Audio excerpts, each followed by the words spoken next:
Hello and welcome to the deepest dive on Halo Combat Evolved. I'm Ben Hansen, and this is the best, most thorough discussion about Halo Combat Evolved on the internet. We have Jeff Marchiafava. Hey. We have Cyril Vasquez. Hello. And the big ring himself, Kyle Hilliard. Yeah, big ring. Welcome. Sure. Hey. It's a halo. Don't you get it? It's a ring light, so it's a halo. Oh, that's fun. You used that joke before, Kyle. Yeah, but maybe they're new to MinnMax because they found us because of the deepest dive. He's workshopping it live. It'll get better. He'll figure it out. Like this will be a Halo 1 to Halo 2 joke transition. Exactly. It'll be so much better.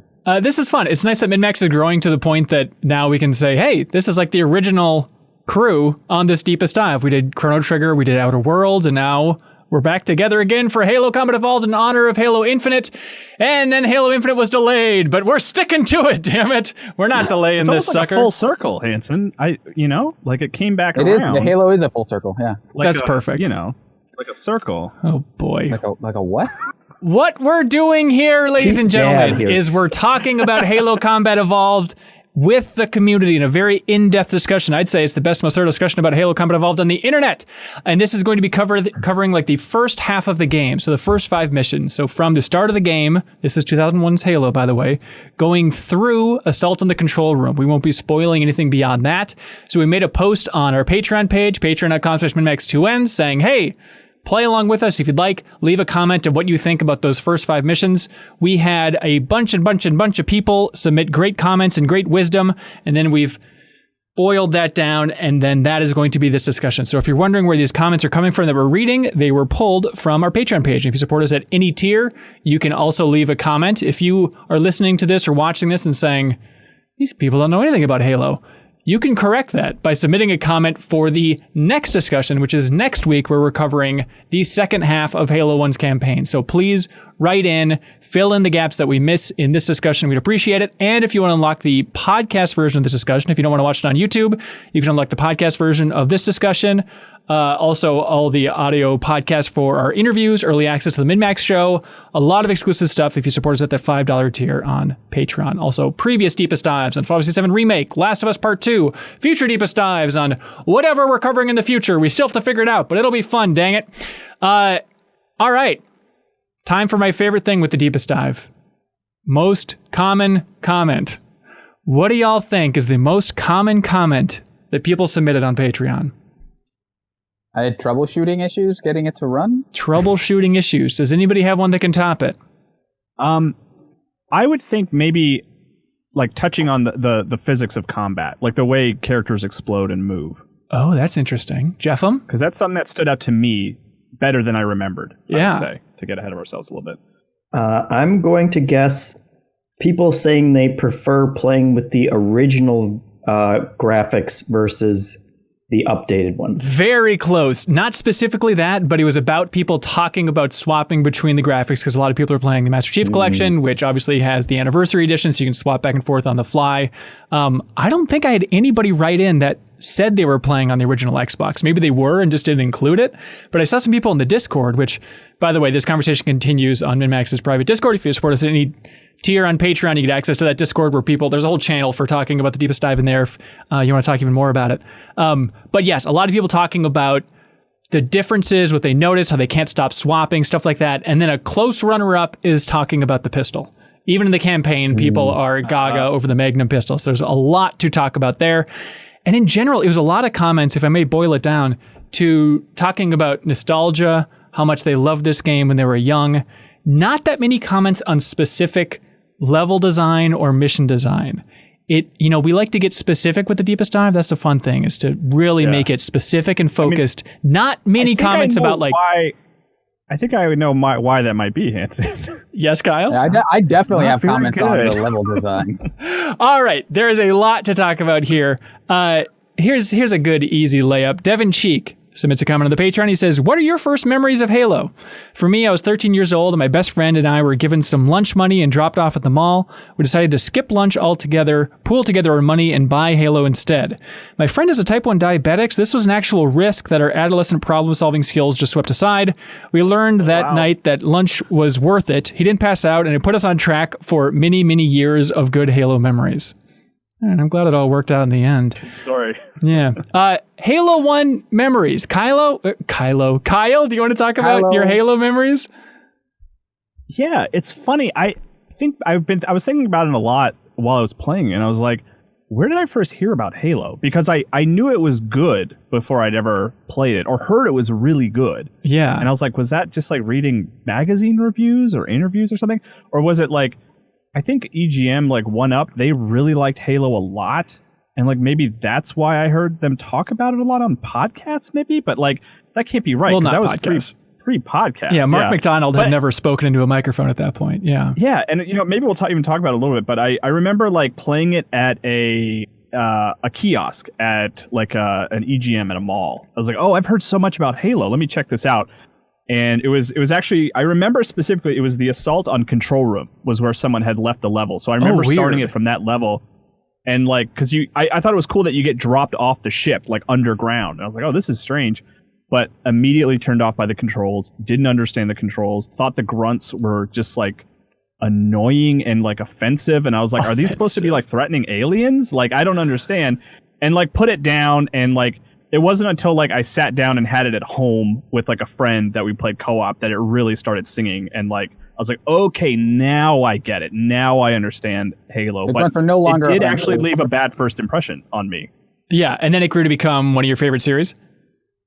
Yeah, I think so. I mean, like it's funny when I pull up that like top 10 favorite games of all time list now, like it kind of wavers where it is. But I mean, at the height of me playing Halo, like it was my favorite thing in the world. It was like all I wanted to do was just like landing 2 Xboxes to play Halo with friends, you know? Oh, that's sweet landing. Yeah, for me, it was a little bit related to that where I'm trying to think.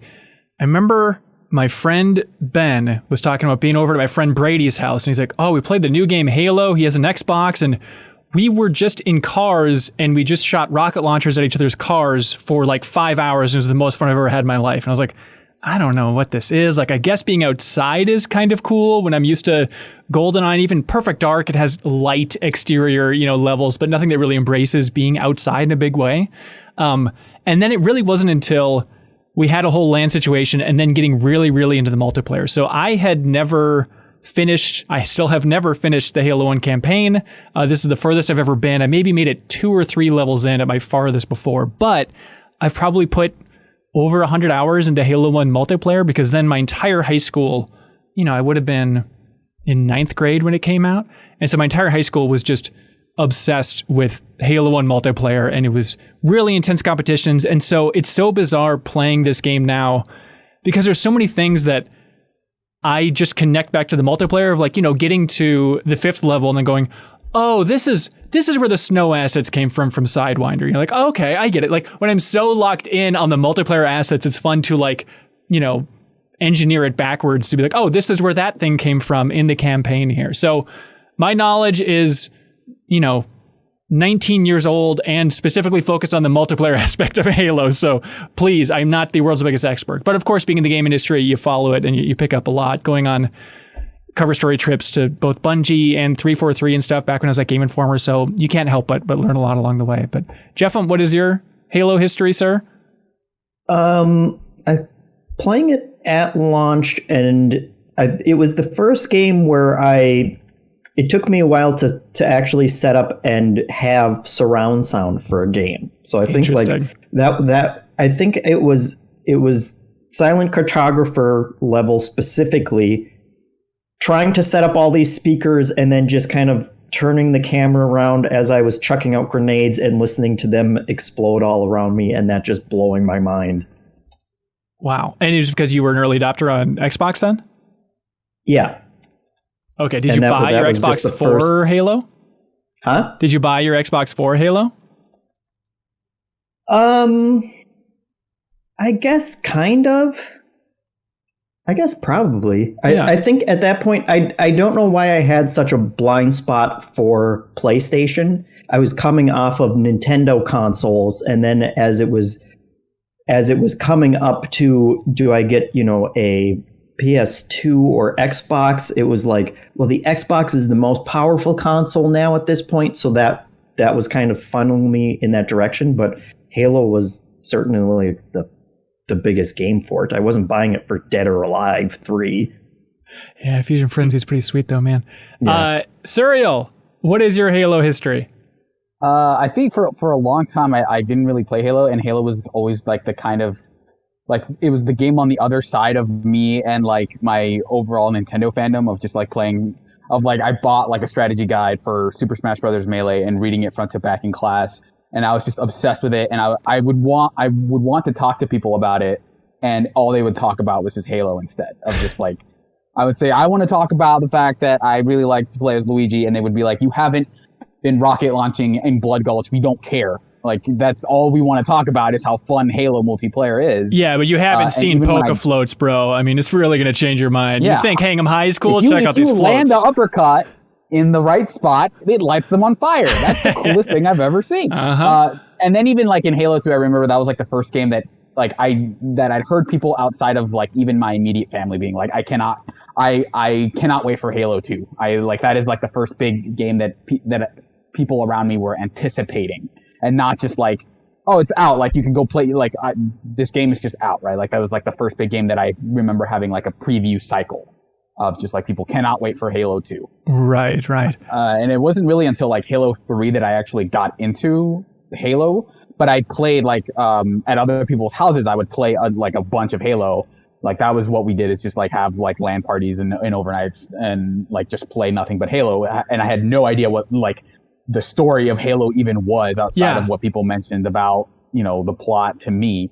But it was this weird thing where I kind of resented Halo because it was the thing that other people did and no one liked the things that I liked. And so they just talked about Halo. And that was basically my impression of that series up until Halo 3. And even then I was like, everyone's giving it like 9. I remember like staying up and like reading Jeff Gerstmann's review of Halo 3 and he gave it like a 9.5. And I remember like he was like someone who was specifically not super hot on Halo, and he gave it a 9.5. So I was like, I guess I have to play Halo 3 now. You're locked in. And so I played it, and even like as I was playing, like, I don't care about Master Chief. This guy sucks. And then eventually, just like I ended up getting 1,000 points in Halo 3 just because I played it multiple times and got all the achievements and stuff. So and it correct me if I'm wrong, very much a slow burn for me. You ended up marrying Master Chief as well, right?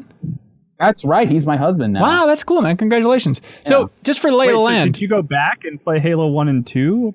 Like, where did you get those? This is like my first time playing through Halo 1.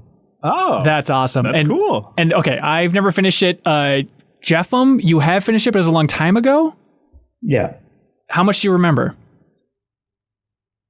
I guess quite a bit, actually. Like kind of the settings for levels I've been noticing, and then there have been specific spots where I'm like, oh, wait a minute, there's an ambush here that I'm remembering from like 20 years ago. It's been blowing my mind, but that's amazing. Yeah, so more than I expected to remember. I was surprisingly blind, even like, finishing this chunk and kind of where it leaves things is kind of a bit of a cliffhanger for the end of the 5th mission. And I really had a moment of like, I don't know what's coming up here. And then I made the mistake of talking to dear friend of the show, Tim Turry. And he just casually referenced this thing that's in the second half of Halo 1. I was like, oh crap, that's right. I completely forgot that this was even a concept. And I didn't even know for sure. I bet I know exactly what you mentioned. And I didn't know for sure if it was in Halo 2 or Halo 1, which is stupid. It's like, I wish that wasn't ruined for me, but that's fine. That's fine. I'm still relatively blind going into the second half of this thing. But Christopher Reynolds says, hey, I have more fond memories of playing Halo with my friends than any other game out there. I would say this game has had the greatest impact on my childhood. High praise from Mr. Reynolds. Robert Garter says, I've never beat Halo. I jumped on when Halo 2 came out and never went back. I'm kind of shocked how well it holds up, and my favorite thing is switching back and forth from the old graphics. It definitely would be hard to play the whole way through in the original graphics, so I'm glad they HD'd it up and put the option to switch back and forth. I've been playing partly through xCloud, and I love that Microsoft gives us that option. When my TV is taken, I can still play games. Anyone else trying it this way? No, that's very futuristic of you. I saw somebody who's playing it with a Switch controller, which is a cool new era for playing Halo games, right? With the Switch Pro. Yeah. I mean, do you guys want to talk about the graphics? Should we jump into that? Just like the big thing. Thom Blackburn saying, are you playing it in the old graphics version? If so, why? Where's everybody at? So I'm all in on old graphics. to the point where I'm actively like trying to talk myself out of switching to the new graphics too much. Yeah. Like it's so tempting, and I find myself doing it occasionally, but I'm like, no, let's try to keep this as purist as possible and see the game as it was, you know, rather than that sort of that remake idea of how you remember it, you know? So I also, you can't do it with the back button, but you have to go into the settings before you start the game to turn on the old soundtrack too. Yeah, I'm confused with that. So Harrison Cook writes in and says there's an option to change the music from remastered to the original in the options before you start the mission. This is super important because the epic waily guitar riffs that are replaced by a synth ambience in missions like Silent Cartographer. That and shell casings from the assault rifle make sounds as they hit the floor in vanilla, but not in the remaster. New graphics with old sound is the best combo in my mind. I switched the graphics to fight hunters. I can't hit their weak points in the higher fidelity. Also, elites and legendary might be the most aggressive, difficult AI I've ever come across. Yes. So I was confused about that music thing overall because it seems like the sound is pretty inconsistent. Like levels are all over the place on whatever the default is there. Like you're talking about like volume? Yeah. Yeah, which is, I remember that was something that Matt Miller, who is, you know, the Halo guy at Game Informer, would always sort of like half complain about, because it's hard to complain about the music in Halo being too loud. Yeah. Because the music is so good and so important to the experience. But Halo, as far as I know, has never really had sliders in the options menu to like turn it down, because my understanding is like Marty O'Donnell was just very specific about that and was like, we got to keep it this way, you know? It needs to be blasting at all times. I was surprised that they hadn't added that option for the Master Chief Collection, because I was definitely looking for it at different points. But in terms of the old graphics, I've been playing through with the classic graphics as well. Interesting. And I was surprised to find that I actually prefer them to the new visuals, because I feel like the character models I don't like the character models for the updated version. And I think it's this weird thing where they kind of, the original character models just looked like normal people, probably because they were just based on developers or whatnot. Okay. Like the NPCs. And they've really like kind of, you know, like base grunted them up for the remake version. Like they're all, you know, it's like shaved head and scar down the face, and they're all these beefy like Gears of War guys. And there's just something that was kind of more believable, and I guess it became like part of the story for me of like, I can envision that these were just normal guys who got recruited to fight against aliens, and that kind of made them more interesting as NPC people that I was running around with. That's interesting. In the old version. And then a lot of just the way that they updated the graphics, it feels like they have just made environments more busy. I think like the outdoor stuff looks, you know, undeniably better, but a lot of like when you're in the hallways of like the Covenant spaceships and stuff like that. First of all, like the Covenant spaceships, they've taken a lot of the pinks and purples out of the environments, which is a weird call for me. That like there's also something nostalgic about that for me too, of like that's just one of the things that I identify with them. But then like also all of the underground kind of, you know, like structures and stuff, you can tell that with the original game, they were obviously very limited with like how much detail they could put into those areas.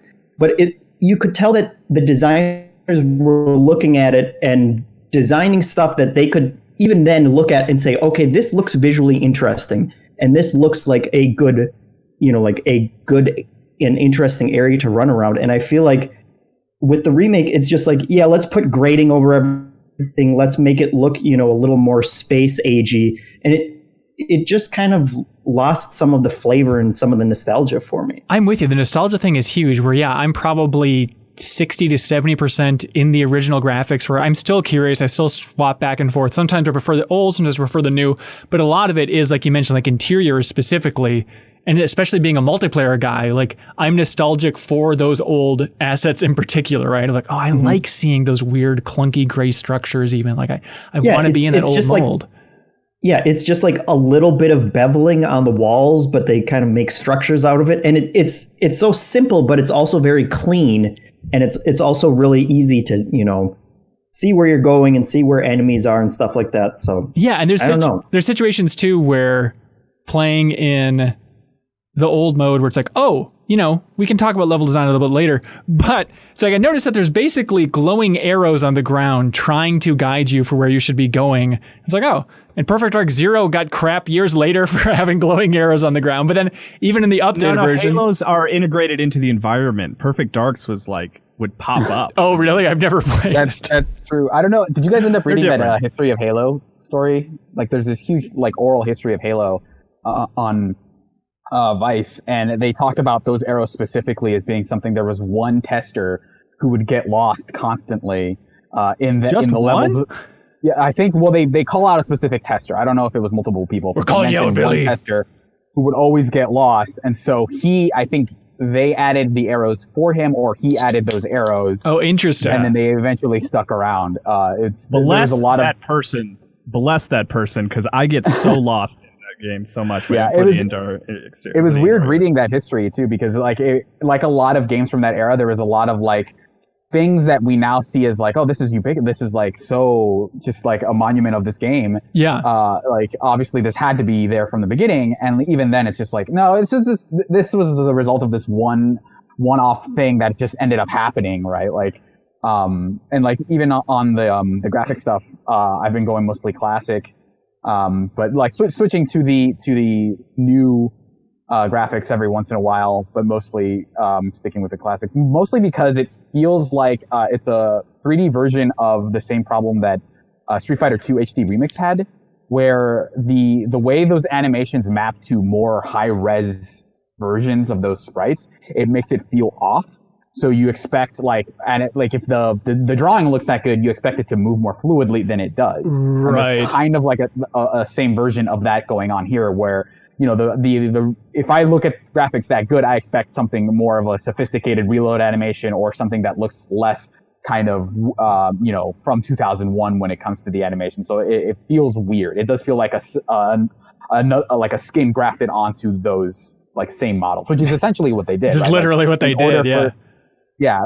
In order for you to be able to alternate between the styles, that's basically what they had to do. Yeah. But even I noticed that in I think the third level, Truth and Reconciliation, that if you have it in the new graphics versus the old graphics, it takes place in a different time of day, even of night versus sunset, basically, and it gives the mission a different vibe. That mission is probably the biggest difference overall artistically. Juan Cabrera says, "Hello, MinnMax," and then he waves. First time playing Halo 1 since it's released. I spent most of the playthrough staring at the ocean, switching between the classic and remastered view. Hey man, totally understandable. Tyler Carver says, so I'm playing the Anniversary Edition with my kids as an audience. When swapping between the two graphic options of the original Combat Evolved and the remaster, my kids were more drawn to the original design over the remaster, which was really surprising. My oldest son said it made the game feel more dark and creepy, and he was right. Yeah, that is a huge takeaway, is just how dark the original graphics are. It's just, unless you have your flashlight on, sometimes even when you do have your flash on, it's just here's a black hole of a corner. Whereas then you turn the remaster on, it's oh my God, I can see everything. I'm blinded here. Yeah, my kid really vastly preferred the new look. Oh, really? She could not have been more offended. This game looks old. Boo. But the 2013 version, or whenever that was, wasn't jarring to her? Or 2011, I guess. No, yeah, I'm saying she... She did not like the updated graphics when I switched to the newer visuals. Oh, she said that looked old? I'm in reverse. I'm sorry. Where the person who wrote in said their kids preferred the old version, right? My kid preferred the new version. She just did not like the way the old version looked. It's too old of a looking game for her. But it doesn't she looked at you and said, why don't they remaster you, Daddy? Yeah, she had the control in her hand because we were playing multiplayer together, and she was just jamming the back button while staring at me. I don't know what was happening. Jammed in the back by your own daughter. That's cruel. Mitchell R. says, hey, I'd like to commend the team for knowing when not to touch an asset. Sometimes the holographic wireframes held up and weren't remodeled or retextured. Choices like this, while also completely overhauling certain flat gray walls and bridges, really show how much care was put into this amazing project overall. Yeah, I guess that's true.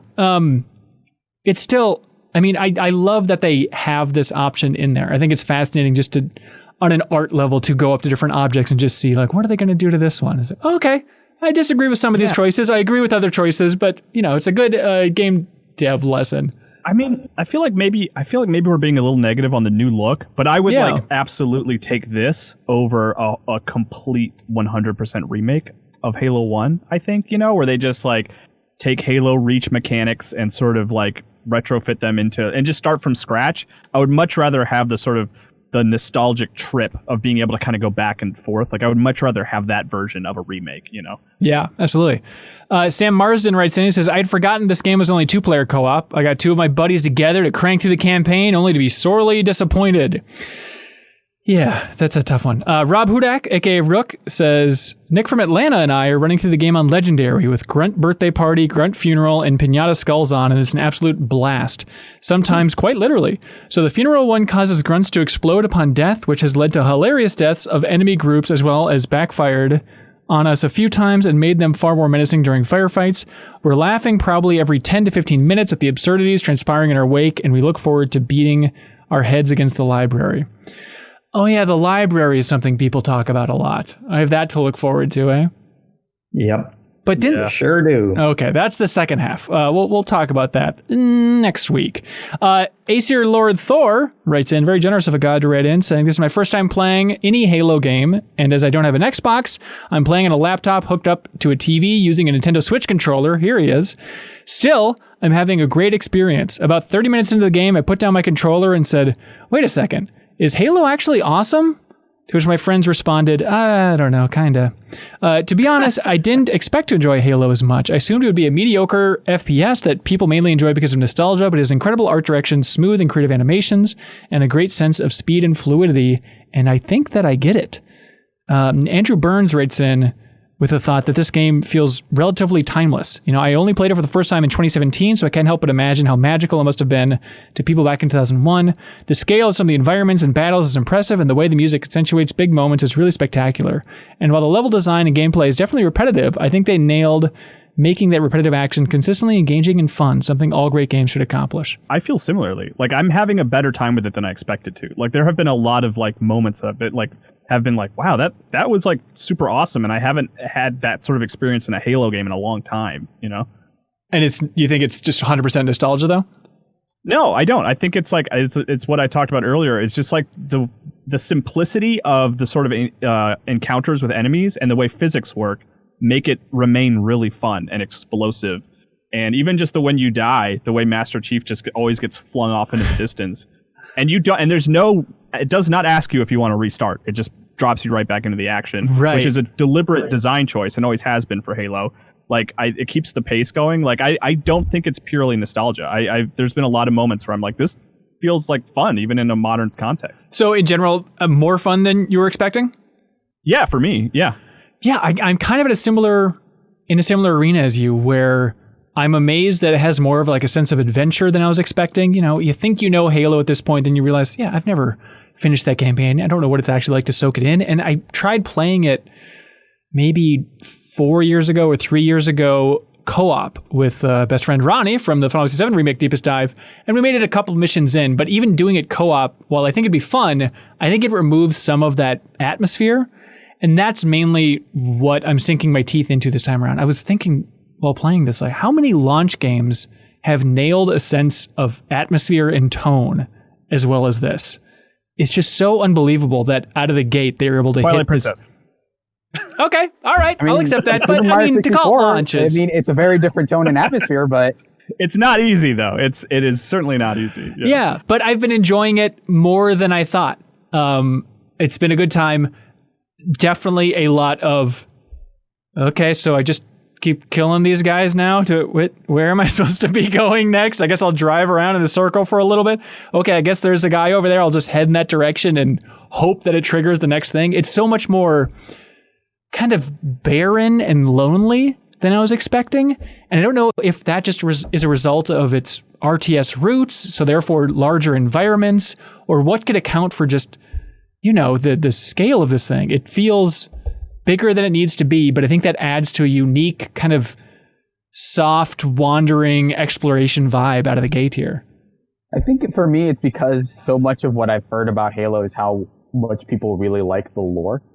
And I feel like you realize that sort of like Destiny as well, is that a lot of that is implied versus explicit. I think going through those levels, even as like some of them are like visually repetitive, it shows that like Bungie is really good at evoking things that they're not really like getting into. So like that first time you're in the Forerunner, is that what they're called? Like once you're in the Forerunner structures, you see like these really big expansive spaces that you don't really interact with. Like they just act as this chasm of like, don't go here, go around the other side or whatever. But you'll see like this really huge space and you're just like, what is this for? Like, what is the purpose of this structure besides like suggesting that the Forerunners have like this immense scale to them? And so you're not like, I think the reason it feels lonely is because there's not like a ton of lore being thrown at you of like, okay, you're on a Halo. This is what this is. Like for years and years, like this has been the thing. The Covenant are like, this is what the Covenant are. Like they kind of, the fact that all the different Covenant species look so different, it just kind of implies like, oh, they're not like one race. They're a conglomerate of different races that have come together to do basically in worship of this prophet. Like that is a thing that they don't tell you explicitly in this game. Right? Yeah. But it's all there. Like they're really good at suggesting things. So you're not getting the like, this is why people like the Halo lore. And so you're getting a lot of like very quiet moments where you're kind of staring off into the distance and you're just taking in a lot of what this game is really good at is giving you these really expansive spaces that felt new for a first person shooter. Like the fact that you're outside as often as you are feels like a step forward from like something like Half-Life, where a lot of it, like that game was revolutionary in its day, but it was still mostly corridors. And so they're really good at making you take in those moments more so than like a lot of other games at the time, especially. Yeah, and I love that you mentioned the infinite pits too. It's a very, Star Wars sci-fi thing to have the bottomless pits, but just the fact that this shooter would take the time out to have that simple cutscene of Chief just like walking up to the edge of the pit and like, what, does he kick something in the pit? There's something. I'm just the one rock in like this otherwise immaculate yeah, you should just dropped one bullet or something there. It's just a weird, quiet moment, but I love that it's there just to, I think, emphasize that sense of scale there. Yeah, and I was also going to say on your point, Cyril, like there's just a level of confidence there in terms of like, the lore and storytelling of it. I think it's sort of right from the beginning it starts off with, because like the opening cutscene of that game, it feels like you've stepped into the middle of a story. Yeah. Like to the point where when I first played it back in the day, and even the other day, I was like, wait, did I miss an opening cutscene? Did I skip something by accident? Because it's very much like, oh, we just got chased down by the Covenant. They say Reach. They mention Reach like in that opening cutscene, which is impressive all these years later. And it really feels like you're just like dropped in the middle of something rather than just getting a wall of text of like, okay, here's what's happening. Here's the situation. Like you just get dropped in the middle of it while it's happening, which I think is really cool. Yeah, right. John. This is one of those. Sorry, this is like one of those early moments where they were talking with the writer of the Reach novel during development of Halo 1. And so like it's something as much as like Master. They talk about like why he's called Master Chief. And so like because the author of the novel had already come up with John, and that was his name, and for whatever reason nobody like thought to change it. And so like the reason they call him Master Chief is because they wanted to give him a high rank and they called him Commander, but like they wanted to be true to whatever. And so like if he's a Marine, it has to be a naval rank. And also you're not going to send someone who's a commander out into the field. So Master Chief is the highest rank that you can have and still be considered expendable and you go out on the field on field missions. And so that is why specifically they chose that rank for him. And so like they have all this stuff, like all this lore stuff ready to go, and they really thought long and hard about this world, but because it's like a 2001 video game, they can't have like a bunch of codices and like all this exposition or even that many cutscenes. Like they tell you that like in that history they have 33 cutscenes in that game. And it was a thing where they made all the cutscenes and then they sent it to Marty O'Donnell to basically throw the sound into them.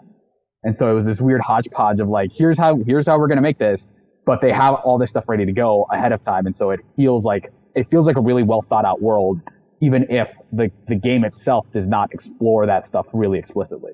Yeah, and for a game of this era, they spent a surprising amount of time on it. They actually took years to develop this game. Obviously started out as an RTS, and then Steve Jobs introduced it at Macworld, which is a fun wrinkle. It's fun to go back and watch that video now. So they had time to kind of soak up the world and really build out some lore. And it's amazing that, they would just have the confidence not to shove that down your throat. But John Califatis submitted a comment on Patreon to a similar thing. He says, as the biggest fan of Halo in the Discord, taking all challengers, Kyle, it's hard to come at a discussion you of can have it. I mean, I like Halo 5. You're going to let John have it. His name is John. I can't fight with that. All right. That's true. It's hard to come at a discussion of the first 5 levels without a bunch of extra baggage. The opening cutscene, though, does an amazing job planting seeds for a massive universe. You've just escaped Reach. It's a cool name for a place. There's a big human spaceship, and they're no match for the aliens. The Covenant don't know where Earth is. It really sets the stakes high and helps propel you through the next couple of hours of Covenant murder. Also, this is from the era where they have to put extra lore in the game manual. Go check out the Discord for a screenshot if you don't have yours laying around. I'm sorry I didn't do that. But okay, so they squeeze a little bit of more lore into the manual. I guess that makes sense. But I think that kind of confidence from Bungie is connected. I am just always in awe of Bungie's skyboxes and their names.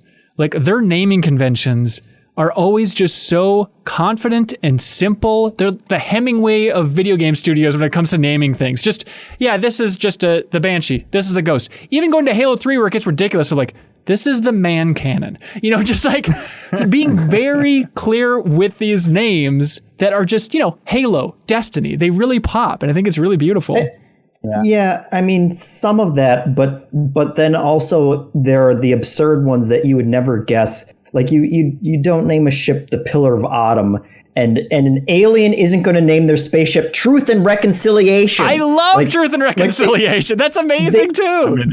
But when you throw those things into a conversation, I have been lost more in Bungie games than any other series ever, because it's always like, oh, the War Harbinger, and it's like, like that sounds like an enemy, but it's actually like an AI in some frickin' colony on the moon that's called, like the Lacy Slipper. Look, okay, let's just focus on Halo 1, first half of Halo 1. I think it's cool. I think the idea of a ship called it, Truth and Reconciliation, like, that is memorable. They could have called that anything and it would just float right out the other side of your brain. Yeah, it's memorable, but in the sense of like, what the hell are they talking about? The Truth and Reconciliation. Yeah, it's badass. I mean, what alien is naming it that? Well, okay, but first of all, it can be a translation of whatever language they speak. Yeah, it's a bad translation. I mean, maybe it was a mistranslation. But regardless and also, of that, aliens speak English. I hear the words that they're saying when they're running around. It is confusing.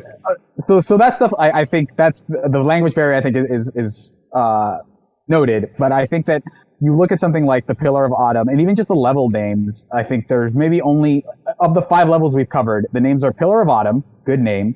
Arriving on Halo, kind of pretty meh. Truth and Reconciliation, which is a good name for a level at least. Yeah. And then level 4, the Silent Cartographer, one of the best possible level names. What is Silent Cartographer? On the control. It's someone who silently makes a map. Yeah, you need to find that part map. Of what I'm talking about is that, like, what is it talking about? That's not as important as what it alludes to. Like, it is so evocative as a name. Like, the Silent Cartographer, you want to know what it is, right? Like, there's a mystery. I do want to know what it is, even after they've told me what it is, because I forget. And then it's like, the Silent Cartographer. The names Jeff, are you confused by Assault on the Control Room? Is that one going over your head there too? That one's actually way too boring. That's a bad name. Pick for a lane. I do like all these names as level names, and I do like all of the kind of sub-level, like, chapter names that they pop up and stuff. I appreciate all of that. It's just, if you're telling me the name of something and I can't at least tell, is it a human being? Is it a weapon? Is it a ship? What the hell is it?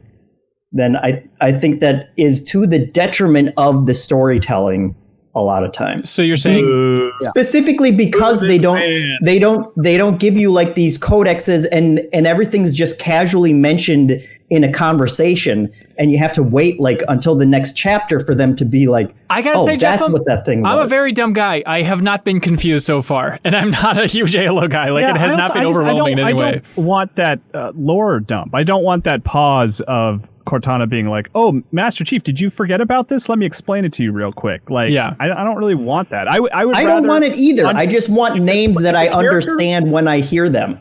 As long as the characters know what's going on, like, I'm good. Yeah. You know, like, I can sort of jump on their back of their understanding. So, Jeff, it works for me. You're saying... I also think that it's a step up from, like, what I think other shooters would have called all of their stuff at the time. Like, I think if this were, like, Quake 4, they would have just, like, the Truth and Reconciliation would have been called, like, the Destroyer. Right. Or something exactly. like weird like that. I think it's a better name than what was around in other shooters at the time. At least I know what a Star Destroyer is, though. Jeff, and it's not like, are they going to read me a poem when I get there? You're blowing it. So you're saying that you like the sub-quest names, though. Like Eric Reed writes, you like the start of the Control Room chapter was called "I Would Have Been Your Daddy." That's the one. Yeah, that wasn't the greatest one. What is that? Why is it called? Does anybody understand that? I don't know. Well, you know, they're building a world, Hanson, and you kind of experience it more than them telling you what they're doing there. Oh, I get it. You're experiencing almost being a daddy. Why they even have those sub-level names to begin with? It feels like this weird sub-naming scheme that I'm not entirely sure. Like, what is the marker for when you switch to another one of those? I never really understood super well. I mean, I think it's like there's checkpoints when you die, but I think those marked checkpoints for like if you were to turn off the system and come back to it. Is what I think that might be. Huh. I could be wrong about that though. One last quick note on the naming of things. Apparently there is a dispute between Microsoft and Bungie about what the game was called. I went back and listened to an interview on the Game Informer show with Jamie Griesemer and Marty O'Donnell talking about this. They said they had a meeting with Microsoft where Microsoft's like, okay, everything's great with the game. We just cannot call it Halo. And then Bungie's like, well, we are absolutely calling it Halo. Microsoft's like, well, we are printing the label that's on the box, so we're changing the name. And so that's where the compromise grew about calling it Halo: Combat Evolved, is Microsoft really wanted that Combat Evolved, which they pointed out that in the game itself, when you boot it up, it does not say Combat Evolved, because Bungie's like, well, we're in charge of the game, and we're not calling it that. You can put whatever the hell you want on the box. I have a quote here from Marty O'Donnell from that Vice story, which I'll reference because it's like ridiculously comprehensive. Oh, great. And he says, nobody liked Halo. It was like, oh, it's too religious, it's too ambiguous, and it's too on the nose because the ring world looks like a Halo. And it's so hard to see that stuff ahead of time because why would it be Halo? I might have even said, in my day that was the name of a shampoo for women. But now, and I guess they also translated it like Halo in a lot of other languages. They said was like too feminine to be considered like part of a shooter, which is why they went with the Combat Evolved thing, just so you know what you're getting into. Like, what is Halo? Who knows what that game is? But if you say Combat Evolved, then there's a shooter guy on the box. It's like, oh, he's gonna shoot because the combat has evolved. But I think Halo falls in that camp too. It is feminine. It is religious. That's why it's cool. That's why it pops as a shooter name. I'll at least appreciate Halo because it is a ring world, and so I can understand it in that context. All right. Wrap your mind around that one, buddy. I'm imagining someone at the store being like, Halo, robot guy with a gun. Oh, the combat has evolved for this one. Okay, all right, sign me up. I mean, they totally mentioned that's like as a subtitle, it doesn't really make any sense. But like, if it allowed them to keep Halo, because like they talked about how they were really territorial even inside of Bungie, where I guess like they had their whole wing of like the Microsoft campus to themselves, and people would want like it was like this weird Valve-esque thing where people could flow from one team to another, but they had to apply. And so they were getting a bunch of applications from other teams to come into Bungie, and they had to deny most of them because they were like, no, you're Microsoft. And at some point, I think they made it so that key cards that got you into basically all the other parts of Microsoft could not get you into the Bungie part of the campus. Oh my God. So they were like really like because they were afraid of like the Mech Assault team had been basically bought by Microsoft and then eventually kind of like stripped for parts over the course of several years. And so they didn't want that to happen to them. They wanted to be like this collective unit of like, we are Bungie. We're not part of we are part of Microsoft, but we are Bungie. And so they fought battles on all these different hills to say like, this is our identity. Like, we will not let you take it away from us. Yeah. Which ended up like working pretty well for them, especially at this point. Oh yeah. And if you want to learn more about the origins of Bungie and Halo, we had an interview on the MinnMax Show channel with Marcus Leto, who was heading up that new team that made Disintegration this year, and he talks about the frustrations with Microsoft and eventually how they split off from Microsoft, which is still a miracle. It's just insane that they were able to do that. But I also, in that old Game Informer Show interview, they were talking about, Jamie and Marty were talking to Microsoft. The Microsoft was like allocating dollars for marketing, and they went all in on Bloodwake, and then gave Halo like a fraction of the Bloodwake marketing budget. It's like, Bloodwake, you guys, come on. Perfect. Look, no doubt Bloodwake rules. That Jeffem wants. Bloodwake. It's like now blood that's water. a good it's FPS like a water level. boat game. Tells you everything you need to know. Boating evolved. So this actual level, Tyler Carver says, hey, in my mind, the Pillar of Autumn mission is always later in the game, and the actual Halo mission is the original starting point. So I was shocked to find out I had completely misremembered the opening of this game. What did y'all think about the first level here, the Pillar of Autumn? I was really surprised because I literally played Reach right before this. Oh, okay. So it actually lined up really well. And so the last level in Reach is called the Pillar of Autumn. And that is when you're trying to basically make sure that it can take off. So it's just 100% the Rogue One thing? I feel like about as close as you're going to get, right? Because like, at the end of that mission, like at the end of Reach, basically you see it launch and then you're stuck on the planet and there's like this denouement where you're fighting off a bunch of Covenant until you die, and then that's the end of the game basically. And so you get to see the ship launch away with the implication that you already know that Master Chief is on there because you load Cortana into the ship. It's kind of like your last objective. Serial, there's one cutscene. Obviously the game has cutscenes that function normally, but there's one part in that end cutscene where if you're holding right on the control stick, the camera will pan and you can see Master Chief sitting in his capsule. It's like, if you're not touching the controller, you totally miss it. Oh, that's fun. No, yeah. Well, I was playing on PC, so I couldn't touch my controller at all. But it's weird how much like it does feel like in retrospect as something that is totally set up as like, this is just, I don't know why no one ever thought that Reach wasn't part of this story, right? Like why they had to go back and make the game, 10 years later. But that first level is definitely like here's how to play the game level, and we're going to keep things super simple. It's a lot of like, it's almost set up as a comparison to the rest of the game, because it's all like tight corridors, lots of very like in your face encounters where it's like, just go from, like basically clear this corridor, turn left, clear this corridor, and then you're in an open, you're kind of in like a square, and then you go into another corridor. Like that's basically that whole first level. Yeah, Luke Strain. I was just gonna say, I don't like the level. I don't think it's a good level, but like as a level that takes place before Halo, like I think it's good in the sort of the larger context of the game, because you're right, it does set you up to like, okay, well this feels kind of familiar.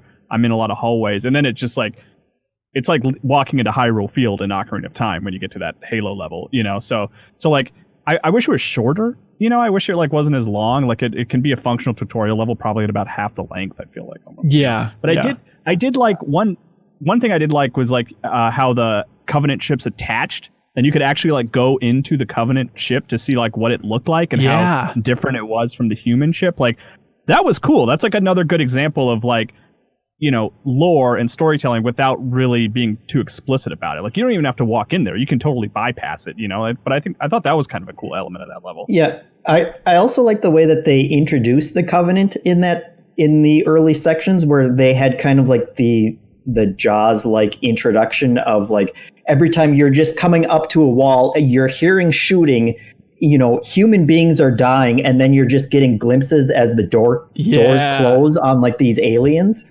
And it's actually a little while before you start to fight them yourself. Yeah, that was a nice touch. Absolutely. And there's like the horror section where they're like, "Hey, turn on your flashlight," and then you might have to sneak around. Like they kind of tell you in the tutorials, at least in the anniversary edition, where they're like, "Hey, you might want to sneak around a little bit in these levels," which it only happens one other time that I was able to sneak up on anybody in like the first 5 levels at least. And you mentioned the way it is kind of the suggestive, like, oh, what is going on? What is this mysterious enemy I'm fighting? And then, like, I think to me, one of the most striking things that I remembered is, like, how many enemies do you have in shooters that are actively, like, afraid and, like, running away from you as often as they're trying to fire at you? Like, that is such a weird thing to have in a shooter. It's just an enemy that is, like, super cowardly, sympathetic in a way where they're kind of just basically, like they're basically like toads, where they're very small. They have guns, but it's like they don't really know what they're doing. They're not sure why they're there. And the second you like show any aggression, they start like, flailing and running away until you kill them. It's a weird thing to have in a shooter where it's totally a power fantasy. I want to go back and analyze the grunts now to try to understand that. I mean, are they doing that to Marines? Or do they start doing that when you make your first kill? Or is it just the look of Master Chief? Like, what is instilling that fear in the grunts? Yeah. At what point does that trigger? And Master Chief is very tall. That is true. Or something. Yeah, that is true. Alex Mauve is wondering, hey, what about those little guys? They seem to be a staple of Halo enemies, but to be honest, I just kind of want to shoot them. And the more I think about it, are those actual children? Unclear. Alan Liebold said, as someone who's only dabbled in Halo before this, I'm curious what people think of the grunts. Are they considered a beloved part of the franchise for fans? I know they're supposed to be silly cannon fodder, but I find that maybe just a little bit too silly for the overall tone of the game. Not that everything needs to be completely serious. There's quippiness in the dialogue, and the Marine NPCs seem like they're having a good time. Those things give the game some charm and levity, but the grunts are straight up cartoon characters running around with their arms flailing and screaming, "We're gonna die!" They remind me of the battle droids from Star Wars. Kyle, after all these years, what do you think of those grunts? Bad first impression, but I have grown to like them. Like, I enjoy fighting them. I enjoy them as, like, just goofy fodder that gets in the way of the battle I'm having with the elite. Like, they're just sort of, like, running circles around his ankles. And I'm like, I'm trying to fight an elite here, guys. Like, you're just getting in the way, Yeah. I don't know. And it's satisfying to go up and just punch them. So, like, I've grown to like them for that reason in a weird way. They spend a lot of time, I can't tell if they're praying, but I don't know what's going on, but I will just see so many of them. Oh, they're sleeping. Okay. Because, it's just a slaughter out there. I feel terrible at a certain point. Like, this feels like I'm cheating. Yeah, they're sleeping on the job. What difficulty is everyone playing on? I'm just normal. No one's doing legendary? Yeah. Are you guys playing with... am I the only one who's playing with keyboard and mouse? Yeah, I'm playing on an Xbox One with a controller. Okay. Yeah, I'm playing a controller on PC. I've been playing on heroic, and it like the grunts are still cowards and they run away a lot. But if you're not paying attention to them, they will shoot you enough that it becomes a problem on heroic, which maybe I just shouldn't be playing on. I when I went into it, I was like, oh yeah, I remember I was pretty good at this game, so I'll do heroic. And there have just been some parts that suck. Yeah, I've tried it on legendary because I'm like, I've never given this a whirl. So I played Silent Cartographer on legendary, and it kicked my ass. I'm like, nope. All right, not going to happen this time around. Luke Strain says, oh, actually, Mark Ramirez commented and said, hey, I've been getting spanked on normal difficulty. Am I a fake gamer boy? You might be a fake gamer boy, yeah, but I think it is challenging on normal, still going back to this every once in a while. I'm still dying a decent amount, Yeah. And I've played a lot of Halo, so. There we go. On that note, Luke Strain wrote in. He said, I had forgotten how much the Pillar of Autumn's introduction leaned into horrorish elements to make the Covenant seem like a threat. Getting shot at by heavily shadowed aliens without a way to return fire really made me scared to finally face them when I was young. Yeah, I was struck by how much of this opening level is Master Chief running around panicked without a gun. It's a weird feeling that it takes you so long before it's like, just give me a gun, please, so I can actually jump in this fight instead of just running around looking at things in the dark. And your only friends are just killed immedially. Like the guy that asks you if you need to invert your look, the guy who wakes you up, they seem cool, but they're out of the right way. I love them. White Mex is wondering, hey, how are you guys adjusting to the twin stick layout for moving and aiming? I hear it'll never work on consoles. It's been hard. Oh yeah, vastly inferior to PC and keyboard and mouse. I couldn't imagine playing a shooter any other way. And I'm glad this game continued that tradition for sure. What do you think about the keyboard and mouse controls? Is it weird to play on that? It's a little weird because you do sort of feel that like there are just spots where you'll see like 4 or 5 grunts and you can just like basically like wiggle your mouse and just like spray all of them and they'll immediately die, especially on normal. And it does feel like it is making the game a little easier. The vehicle controls feel really weird because of that. Like the way you can just like U-turn completely on a Warthog is kind of weird and was a little hard to get used to. But yeah, I think it's been mostly like fine. I don't know that I miss a lot of the rumble stuff, which I'm sure is like the biggest kind of difference. But it's been I've kind of been enjoying playing it that way because it feels really novel to play a Halo game with keyboard and mouse. Oh yeah, Jay Miller also wrote in saying how much he loved playing on keyboard and mouse. He says that he's finding it to be amazing. Speaking of keyboards here. Oh, hang on. We should actually talk about controllers. We should talk about that twin stick stuff. Christian Slow says, when I played Halo back in 2001, my perspective on games had changed. Before that, GoldenEye and N64 was my only experience with FPS games. While it took me some time to get used to the dual stick controls, I knew I was playing something revolutionary and special. Do you remember thinking the controls of Halo were revolutionary at the time? Did you know that FPS games on a console would control like this from now on? Or do you think Halo was a one-off? Kyle, I guess you touched on a little bit about how difficult it was. I was in the... I'm sure certain people were in this camp as well, but I had played a lot of Time Splitters before this, and Time Splitters, I had beaten my head against the wall. Like, it was really hard to learn how to control that game, but by the time I had mastered that, Halo wasn't... I think it was different. I think the default Time Splitter settings weren't exactly the Halo controls, but it was one of those things of like, okay, I'm used to controlling 2 analog sticks, so it didn't take too long to get up to speed on that. Yeah, I feel like by like the second or third level, I was okay. Like I kind of was playing this and Time Splitters 2 sort of simultaneously. Okay. After having a bad experience with Time Splitters 1 at a friend's house like a few years prior. So like, but this was, I definitely consider this the game where I learned dual analog stick controls. But like by the end, like after that going into that second or third level, I definitely was like, okay, I absolutely see the advantage here. I don't think I want to play shooters without a control scheme like this anymore, you know? Yeah. Lewis Kane says, hey, playing Destiny for the last 6 years has made it a bit hard to go back because damn, those controls are a bit crappy sometimes. Had to completely remap all my buttons, especially reloading grenades. Nades on left trigger? Come on! Also, I completely forgot or never noticed that the flashlight has a meter, and I forgot that Cortana was a ship AI. Look, there's a lot of things to forget along the way. Yeah, I definitely remapped the controls because I was like, what? How is this whole thing working? So at first I went to universal green thumbs, and then changed around, dug around, that bumper jumper still in there, and I ended up on Reclaimer because I needed zoom not to be on RB because that just turns into a mess, and I'm happy with Reclaimer. Does anybody else remember what they landed on? I've Boxer since I first looked at the controls, changing them. Like the first time after I'd played for like a month or so and I was getting into multiplayer. Yeah. I found Boxer, which is just melee on the left trigger. That's basically the main difference. Right. And I also turn up my the speed on the look as well, a couple notches.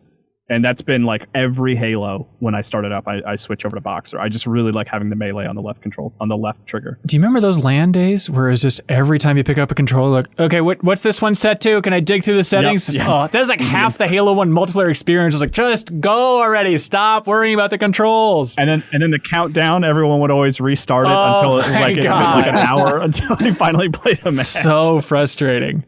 Thomas Darenick here says that he also upped the aim sensitivity because he was shocked by how slow it was.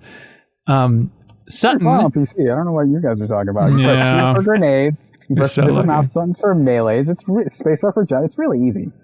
Sutton says, not sure if it's already been mentioned, but on the original Xbox, before the bumpers were added on 360, we had the black and white buttons, and the flashlight was appropriately mapped to the white button, and that made me happy. Yeah, man, that's fun. That's a fun connection. Jeff, that's the truth. Yeah. What were you going to say? The controls are working okay for you? I had to switch something. I can't remember what it was that was screwing me up, but I switched something. I also didn't realize, and Cyril, you had brought up that you haven't been able to sneak up on enemies. I just didn't. I had no reason to. Oh. Well, I had realized that when I was playing that I had a lot of enemies turning around on me, and I realized it was because I wasn't like slowly creeping up on them with the analog stick. It seems like a lot of games don't actually play with, having that sensitivity on your actual moving stick, but this one does. Yeah. Wisconsinite says, I had one very important question for you. Were you able to crouch the first time the game wanted you to? Back in 2001, I was playing co-op with a friend, and we couldn't for the life of us figure out how to proceed because we missed the pop-up text and couldn't find the control layout in the manual. It took us 15 minutes to accidentally stumble upon clicking in the thumbstick. Yeah, I was able to crouch when the game told me to, but it is that weird, like, springy crouch. It's weird that it doesn't lock you in at the crouch, but I guess that springy crouch led to teabagging, so it all works out in the end. Well, that was one of the things that I had to change in the controls. It gives you the option to toggle it. Oh, is that right? Okay. Although it still doesn't work great, because as soon as you start moving, if you move the entire way with the joystick, it registers that as running and it makes you stand up right away. So it's still a little finicky. I guess you're not spending a lot of time crouching anyway. So yeah. Minnesota Goldie, MN Goldie, leaves a comment on Patreon saying, hey, as a first-time player of Halo, I have to say I'm enjoying the game, but some parts really show its age. The whole beginning tutorial feels old, with the joystick testing and not having a gun at the beginning.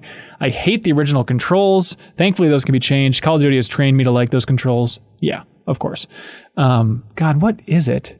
Oh, that's right. In the Perfect Dark remake on 360, basically, the control options, I think it's like, choose to be a Spartan or a soldier of honor. So like it has like very clear, like, do you like Halo or do you like Call of Duty? Just go ahead and choose one there. Yeah. Like the South Park. Do you remember on N64 did that too? You could do the brown eye setting, which was the golden eye setting, or you could do the TOO rock, TOO-rock for the Turok setting. Very clear, very fun.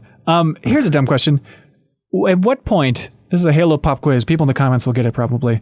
At what point did they stop doing the inversion test opening for Halo? Is it in Halo 2? Is it in every Halo? Is it like a signature thing? I have a vague memory of it maybe being in 3. Okay. But that's a good question. I don't know off the top of my head. Unless I'm wrong and I somehow skipped it, did they take it out for the Master Chief Collection? It's in there. No, I still did it. I somehow didn't. And I was confused by that because I was waiting for, that was one of the things that I did remember. Somebody wrote in that I guess on the harder difficulties, they removed the tutorial. Oh, they must just assume that I know how to look up and down. You're a genius. Yeah. Nick L says, the keyboard used to bring Chief out of cryo has dedicated keys for emoticons. This implies that they're both used often enough in the future to have a dedicated key. Yeah, that's a good point. It really made me laugh that, in the original graphics, it's the person just banging on the keyboard. And then so with the remastered version, they actually had to draw out all the keys and stuff. But then it's still somebody just like bang, bang, bang, bang. Like their fingers are just going nowhere, just banging on it. I also like the bulletin board in the original version is like straight out of, an Office Max employee room. like it is the oldest looking. I don't know that you could find a bulletin board like that in modern day, much less that far in the future. Yeah. Brenton is also obsessed with it. He says, on board the Autumn, just after you talk to Keys, there's a bulletin board with some funny postings. In the remaster, there's a cat found poster that has pictures of an angry opossum. In the original version, there's a poster that reads, Marines, scooters are for squirts. No scooters on deck. I'd love to hear from a dev what these various jokes are actually in reference to. That is fun. Brenton says, I think the cryopod that you wake up in may be the first and only time in the series where you can look down and see Master Chief's whole body. Yeah, that is a weird thing. That's interesting. Especially because, I think I remember Halo is by Halo 3 at least, you could look down and see your legs. But I think in this game you can't do that at all, which is weird because I always associated Halo as being the one series that actually went to those lengths to show your legs moving as you're running around. But yeah, it's totally not in this game, which is weird. God, I'm trying to look at opening of Halo 4 because he's back in a cryopod for the opening of Halo 4, right? Yeah, I believe so, yeah. People in the comments, please correct us or leave us a comment on Patreon so we can talk about it in the next episode. Brian Ventura says, one of my earliest gaming memories ever. I was 6 years old. We load into the co-op gameplay in the Pillar of Autumn, and for whatever reason, the first thing I do after receiving a pistol is backtrack towards Captain Keyes. I aimed straight at Keyes' face and began shooting. He dies, and the entire crew freaks out. It's been a while since I've done this, but I'm pretty sure there are voice lines from Cortana and the crew responding to your treasonous act. Cortana says you've gone rampant and Marines begin cursing at you. Then they all attack and it's an extremely difficult wave of Marines you have to fight briefly. When I did this, my friend was half blown away and half super pissed at my antics. I was so shocked and worried that I'd done something wrong. On the other hand, it was a revelatory moment for me in games. The game rewarded me for my antics and for doing something which was not explicit in its objectives, something few games achieve to this day. That's amazing. At 6, you would feel like, you had broken the game to have what sounds just then like chickens attacking you in Zelda with like all the Marines running in. That's amazing. I had no idea about that. That's insane. Yeah, a couple people wrote in about it. Chris Culkin's here. He says, allow me to preface this by saying the game released when I was 8 years old and in the 3rd grade, so this game had the same effect on me that, say, Resident Evil had on Tim Turi or Final Fantasy VII had on Ben Hansen. In retrospect, since we have seen the events of Halo Reach and all that was sacrificed to get Cortana to the Pillar of Autumn, that in some alternate universe, the Master Chief just immediately dooms humanity the instant he gets a gun by shooting keys is interesting. Yes, that added lore definitely adds a lot. Keys' face is pretty rough looking in both versions. I jump back and forth. I don't know what to do here. I think he's better in the original. Yeah, that's one of those that they just try to add too much detail to. Mm-hmm. Yeah, I mean, faces. Like, I feel like that was one of the big things about loading up like the Destiny beta for the first time and creating my character. Was I was like, okay, thank God Bungie's actually doing some good faces. Because like even through Reach, I feel like the faces were rough. I don't know why. It's just like they were better at aliens and armor than they've ever been at faces until Destiny. Now the faces look really great in Destiny. Yeah, Bungie Faces was going to be one of the original names for MinnMax. We're spitting around. It was kind of down the last second. The drama in, to call it drama is confusing, but I guess just the story and dialogue in the opening, the Pillar of Autumn stuff, it feels like really rushed. I don't know if it's just a lack of confidence in the story they're telling or just the tech for pacing cutscenes was hard back there, back then. But, there's some point where he's like, prepare everybody. And the Cortana's like, everyone, sir? And he's like, everyone. Like, that should have been a big climactic moment. And it's just so fast and kind of emotionless and just thrown out there. But I understand. It's a different era of storytelling. The subtleties were not ready to go. Yeah. I think even from this level, I think I was surprised by, from a story perspective, how much of a character Cortana just immediately establishes herself as. Like, especially compared to Master Chief, which is the character you play as. It's so weird for them to not reference any of the Spartan. Like, you don't know that Master Chief is in any way special when you first start playing. It's like, oh, well, he's special because he's in the cryopod, but you don't understand why he's in the cryopod, like what separates him from the rest of the soldiers. Yeah, people react to you in a big way, but yeah. Yeah, but it's like, it's not established that you're superhuman, basically, right? It's just kind of implied. But Cortana, it feels like maybe it's part of the game's roots as a real-time strategy game that she basically acts as like your sidekick, your boss, and like the lore dump person all in one character in a way that you would get maybe out of like a StarCraft character in like the Terran campaign, where they're just kind of like, here's what this world is, do this thing, and now like here's like a talking head that's going to explain everything to you. Cortana feels like she 100% fills that role in a way that like, even after that first level, you're like, the most prominent character that stands out in my mind is Cortana from like just the get-go. Yeah, I'm with you. It makes it very clear she's very smart. She's in the know about everything. Everybody's amazed to see Master Chief, but no one wants to talk to Master Chief. Everyone's like, oh my God, he's here. And then like, okay, Cortana, what should we actually do here? They set her up, I think, really well as a very informed character. And even in this first half, her evolution seems to be, correct me if I'm wrong for where this is going, but it's a lot of her just realizing that she's not on top of stuff. A lot of her dialogue throughout the first half of the game is like, wait a minute, why is it snowing here? Like, wait a minute, this isn't exactly as I thought. So it's a nice way to kind of ease you into things are not as they seem. And like Master Chief is essentially like a cudgel for Cortana. Because Cortana is the person who's basically driving the story of like, we need to figure, like, I'm going to tell you what we need to do. Like, I am deciding basically everything from like rescuing keys to, using the Pelican to go underneath or whatever to like, she comes up with all the plans, and Master Chief is the person who carries them out. Right. And like Master Chief doesn't really have much of a personality until like basically at the end. And that's like 4 lines. He says things at the end, but you don't really get like the sense of like, oh, Master Chief, he's like a character. Definitely not yet. Yeah. What do you think about just the amount of female commanders in this game. Like a lot of voices over the intercom. I assume it wasn't changed for the anniversary edition, but it's nice that, okay, it seems to be a lot of females in command, but then you realize how much the game is taking from aliens. I mean, so many of the ships and guns, it's just aliens as all hell. And I wonder, do you think that kind of got the ball rolling for just Vasquez, not you, Serial, but the great Vasquez from Aliens, and even just Ripley and like that era of sci-fi that this game is harkening back to always had female commanders? Yeah, I wonder how much they're inspired by that. Yeah, for sure. And it also feels like they're inspired by Starship Troopers in a little way of like how like the squad dynamics are a little bit more inspired by that, it feels like.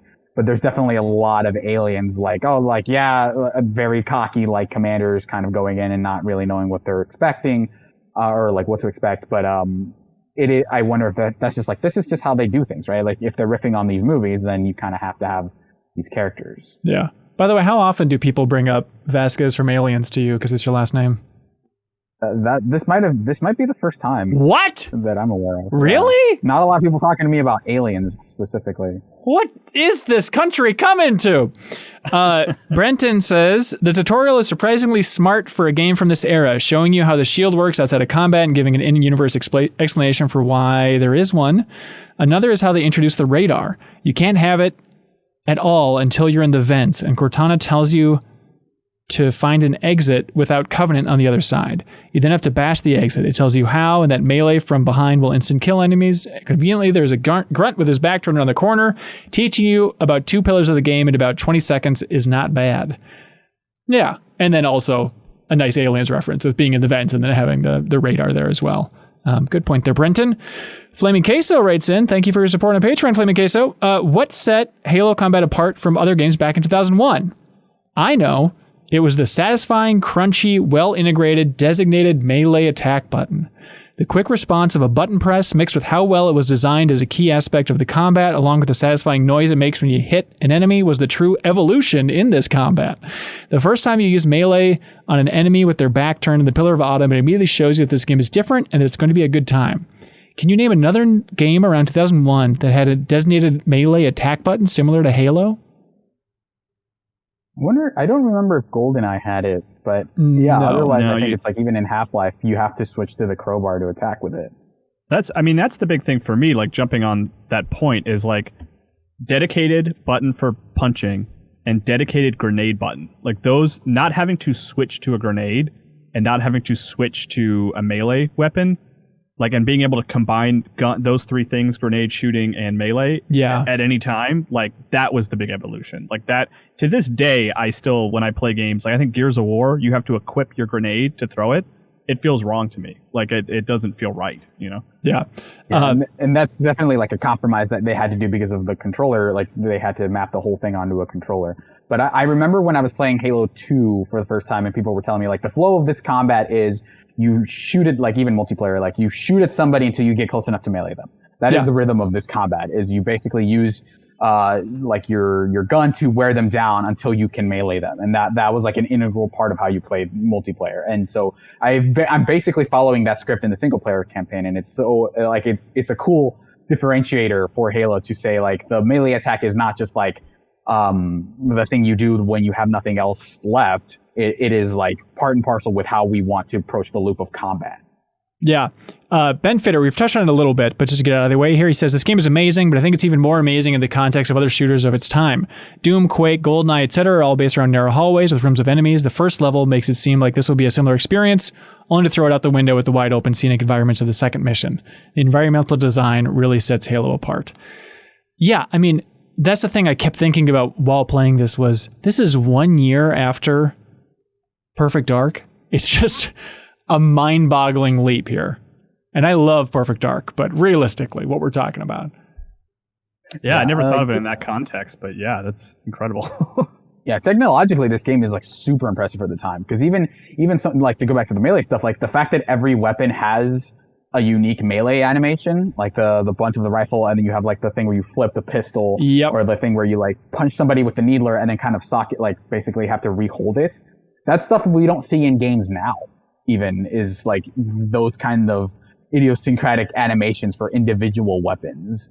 And I think that just goes to show, like, they kind of found their lane in a way and just said, let's hyper optimize this to make it as smooth as possible, which was like console shooter with outside environments with a lot of emphasis on like different tools. Yet still, the game was coming in hot. You know, you heard devs talking about, like, Jamie Griesemer was talking about how it was down to the wire, and they're like, okay, we need to cut either the shotgun or the sniper. Choose what you want to cut. And then he would tell the producers, like, okay, let's cut the shotgun. And then he would just stay there the entire night to make sure that they wouldn't have to cut the shotgun after all. And even they talk about how multiplayer was on the chopping block before release, which is insane. It very much mirrors that GoldenEye thing of this incredibly important multiplayer console game just about wasn't released. It's crazy. Wild to think of that, yeah. It's crazy to imagine, you know, them not delaying it to make all this stuff happen. Whereas in today's era, it's like, okay, Halo Infinite, let's take our time. Let's not kill our developers here. Right. Oh, no, go ahead. Oh, sure, I will. Thank you. Mark Sharon says, I like to roleplay Master Chief as someone who desperately wants a good high five but doesn't know his own strength, which basically amounts to me going through and slapping the crap out of everyone after every gunfight before letting out a dejected sigh when they fall down. I get it, Mark. Thank you. Austin Taylor says, the thing I'll add is how great it feels on the Master Chief Collection with original graphics. It still looks wonderful. The simple structures you explore throughout the game, I think, age wonderfully. The enhanced graphics, however, are the worst. The Pillar of Autumn just looks gaudy, and the yellow burns my eyes.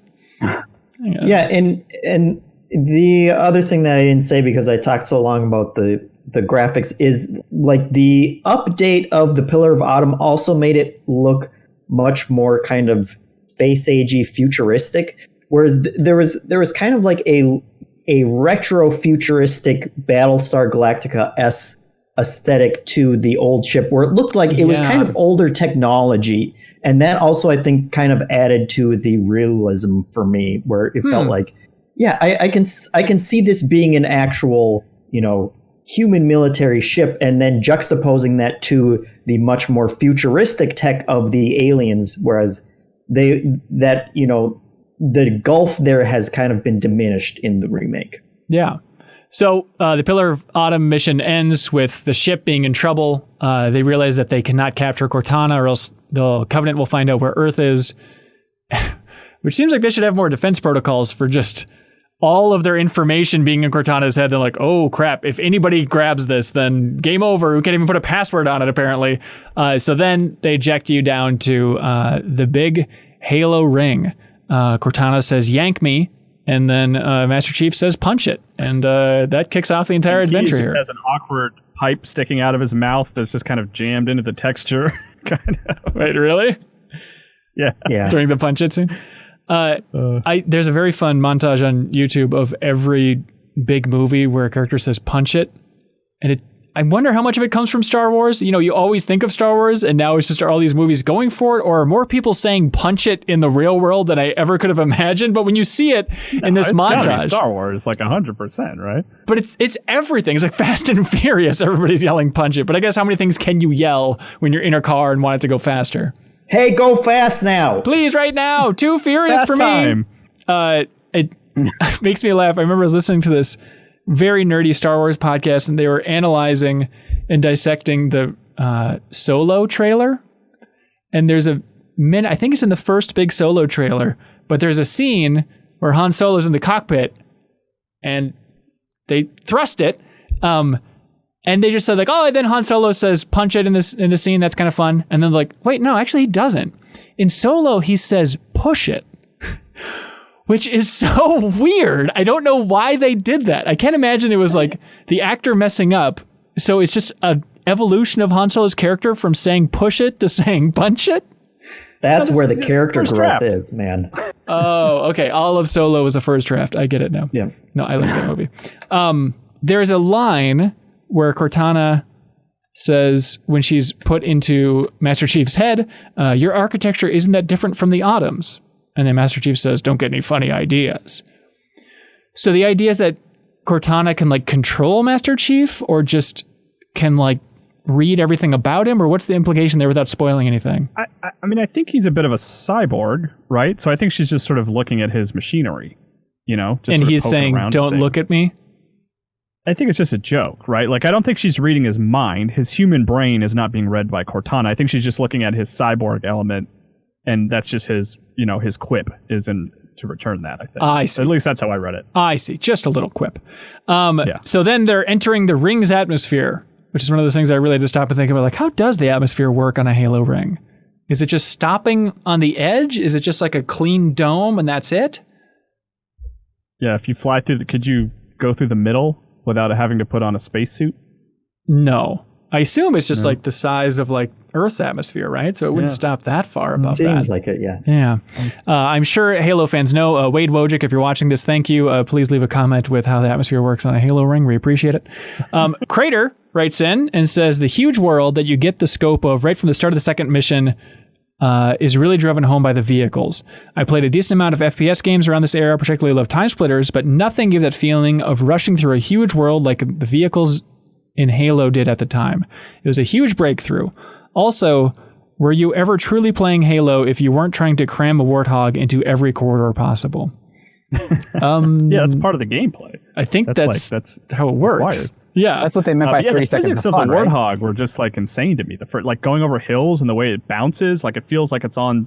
Yeah, proper. the suspension on the Warthog. Yeah, it was like really sophisticated for the time. Yeah, and it was one of those things where it was like the first time, at least for me, the first time I controlled it, I was like, I just want to hold the right trigger to do the gas. But like now I kind of like it because it almost like it in a fun way, it makes you less specific and it makes the car bounce more and you get into more trouble without making it a problem. Like it's not a big deal for you to get knocked out of the Warthog or the Warthog to flip over or anything. It's like sometimes it helps you. It'll just roll over enemies for you. Yeah, and that's really Master Chief's greatest strength. That's what the Spartan 2 program is all about, was the ability just to flip a Warthog over real quick for every time it gets jammed in a rock. If you flip that tank, he can flip that thing too. Hell yeah.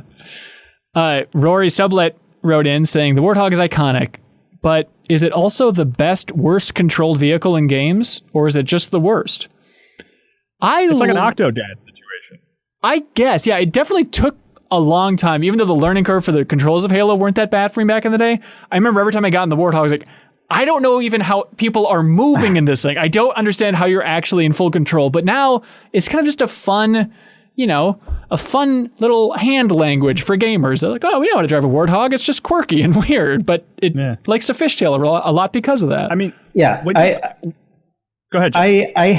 I hate that control scheme, but it's okay in Halo just because of the fishtailing, I think. Like, I hate it in Borderlands, and I think some of the Battlefield game, or I think it was Call of Duty, maybe? No, it was Battlefield. It was either 3 or 4, I think. Yeah. Yeah, but I think they gave you the ability to switch it, which I immediately did. But yeah, I hate it in everything else, but because of the kind of floaty physics and the suspension and the fishtailing, it's just kind of fun here. Yeah. Simon M. says, one thing I love doing in Halo Combat Evolved that was made harder and harder as the series went on was going outside the intended map and fully exploring everything that is in the design space. The trickiest and oddest one was trying to get to the bottom of the waterfall that started the second level in Halo. It involved driving your Warthog outside the map on invisible terrain in a very difficult path with perfectly timed pauses, because the blue beams that shoot into the sky from the Forerunner structure will freeze your controls if your vehicle is moving in any way whatsoever outside the map while it shoots, which forces you to restart the checkpoint. Many an hour was spent doing that one. Yes, that seems to be a very, very common thing. Chris Hellman wrote in and says, when the Warthog was introduced in level 2, I couldn't help but laugh thinking about the famous Red vs. Blue bit about the name. Bungie embraced the Machinima community and the Red vs. Blue team, and eventually they cameoed in Halo 3. Did you guys follow this content, and how do you think it influenced the legacy of the series? I had to go back and watch this, which turns out, I don't know how the rest of it holds up, but I watched that episode Red vs. Blue, which is like the second episode. It really made me laugh. I think it is funny. And there's just like, the commander is talking about how it looks exactly like a Warthog. And everybody else is like, what are you talking about? It looks like a Puma, if anything. Why is this a Warthog? I remember I never got really into Red vs. Blue, but I do remember they had it was promotional for Halo 2, where they were like, they showed the Warthog and they were like, yes, the indestructible Warthog. We can always count on the Warthog. And then like the big update for Halo 2 is you could finally blow up the Warthog. And they're like, what are you doing? Oh, no. And I remember actually, God, this is an old memory, but I remember watching Red vs. Blue and thinking it was really funny where somebody was like gunning somebody else down on the Warthog. And they're like, we'll just wait here. Don't worry. They'll run out of ammo eventually. It's like, well, I know in that Warthog, you can just keep shooting forever. I think it was just like one day where I marathoned the first probably couple seasons of Red versus Blue. Did you know that it's still going on? No. It's been a continuous storyline since, 2003, whenever it first debuted. I guess before that. That's impressive, man. That's gotta be reaching like Days of Our Lives season 30 kind of thing, where it's just like, how many of these characters have you swapped in? Like, who is still around? Yeah. It's like who are the voice actors and like what are the story arcs? That is such a weird thing for it to still be around for some reason. Is it sad that I'd love to talk to a lore expert on Red versus Blue more than maybe Halo to like give me the Red versus Blue quick summary of everything that's happened, because I think it'd be more containable and it'd be silly and fun. Just the subtle things I appreciated when getting the Warthog in the first big mission here was it's like the transition from first person to third person, surprisingly smooth. You would think in this era that would have been a janky disaster, and we all take it for granted now because it happens in so many games. But at the time, it's like, this is crazy. This is crazy that that's working as well as it is. Yeah, totally. Yeah. Other big thoughts on the second mission actually arriving on Halo? So as someone who wasn't like a big Halo person, I thought going in that the big twist that people talk about was that you didn't know that you were on a Halo, like the Halo was the planet. Oh, really? So the second I landed on that planet and you see like the huge thing is like, that's obviously the rest of the world. Do they think, is it supposed to be a tower? I don't see why anyone thought this was a mystery. And then they just kind of at some point dropped it like, oh yeah, we're on the Halo world or whatever. And I was like, wait, what? I was totally under the impression that was the twist that you the entire time we've been on the Halo. Damn you! It's been a ring the whole time, you bastard! It's not a lake, it's an ocean. Yeah. That ring still looks amazing. Even in the old textures, I think it just looks incredible.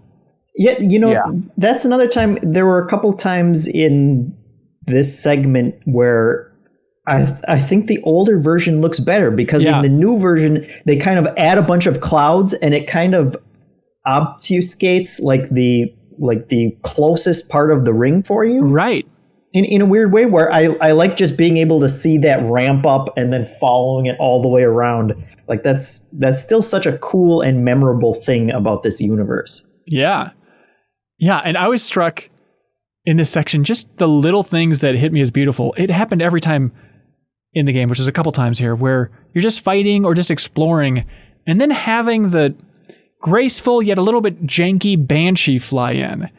That's such a cool vibe. I love just suddenly being like, what is this now? And it's just kind of just that weird silent-ish sound as they swoop in. And it happens pretty early in that second mission there. It was like, oh, this is another level. Also, the Pelicans coming in too to just drop people off. I don't know, it just felt very natural. Like in a way that it doesn't really like that happens in games still, where a ship will come in and drop off enemies or good guys.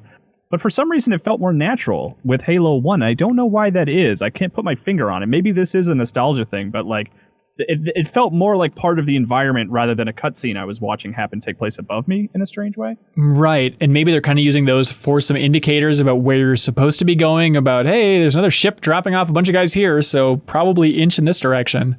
Yeah. I think the intro to this chapter was really strong, just like the first chapter, where you get there and everyone that you were trying to help rescue are all dead. and then when you wander out, Cortana's like, hey, you should get out of here because bad guys are going to start showing up. And then they actually do, but it's like a real-time thing where, if you stick around there, you're going to be in trouble. But otherwise, I was just kind of hoofing it across the little bridge and then trying to stay hidden as the Banshees and stuff were coming in. Yeah. That has been my overarching memory of this series for the past 20 years, of just that idea of the enemies feel like they're actually thinking for themselves and they have more intelligence than normal enemies do in most games. Even something like the way they just dodge out of the way of grenades if you throw them too early or whatever. If you're not good about throwing grenades, the way they just evade stuff, I think is surprisingly still something that is not super common in shooters. And to mention like the thing about the ships coming in, I think that even in stuff like Half-Life, because you are barreling through these tunnels, it feels like anytime there's a helicopter or a dropship, it feels like, oh, this is obviously like a one-off scripted moment that is supposed to, like, they kind of like jerry-rigged like specifically for that part of the game to make it feel like, oh, it's actually like a helicopter dropping in people. Whereas here, because like the levels are more sandboxy, it feels like, oh, we could just do this at any time. Like this is just like a script that we can run whenever we want. And even if it's not a thing that just happens randomly, it feels like, oh, this is just a thing they can do. It's part of the regular loop versus it being a one-off moment, which I think kind of makes it feel more like the arenas are reacting to what you're doing, and it feels like, oh, I'm actually in this space and I have to think strategically versus like I have to do things the way they tell me to because this is how they set up the encounter.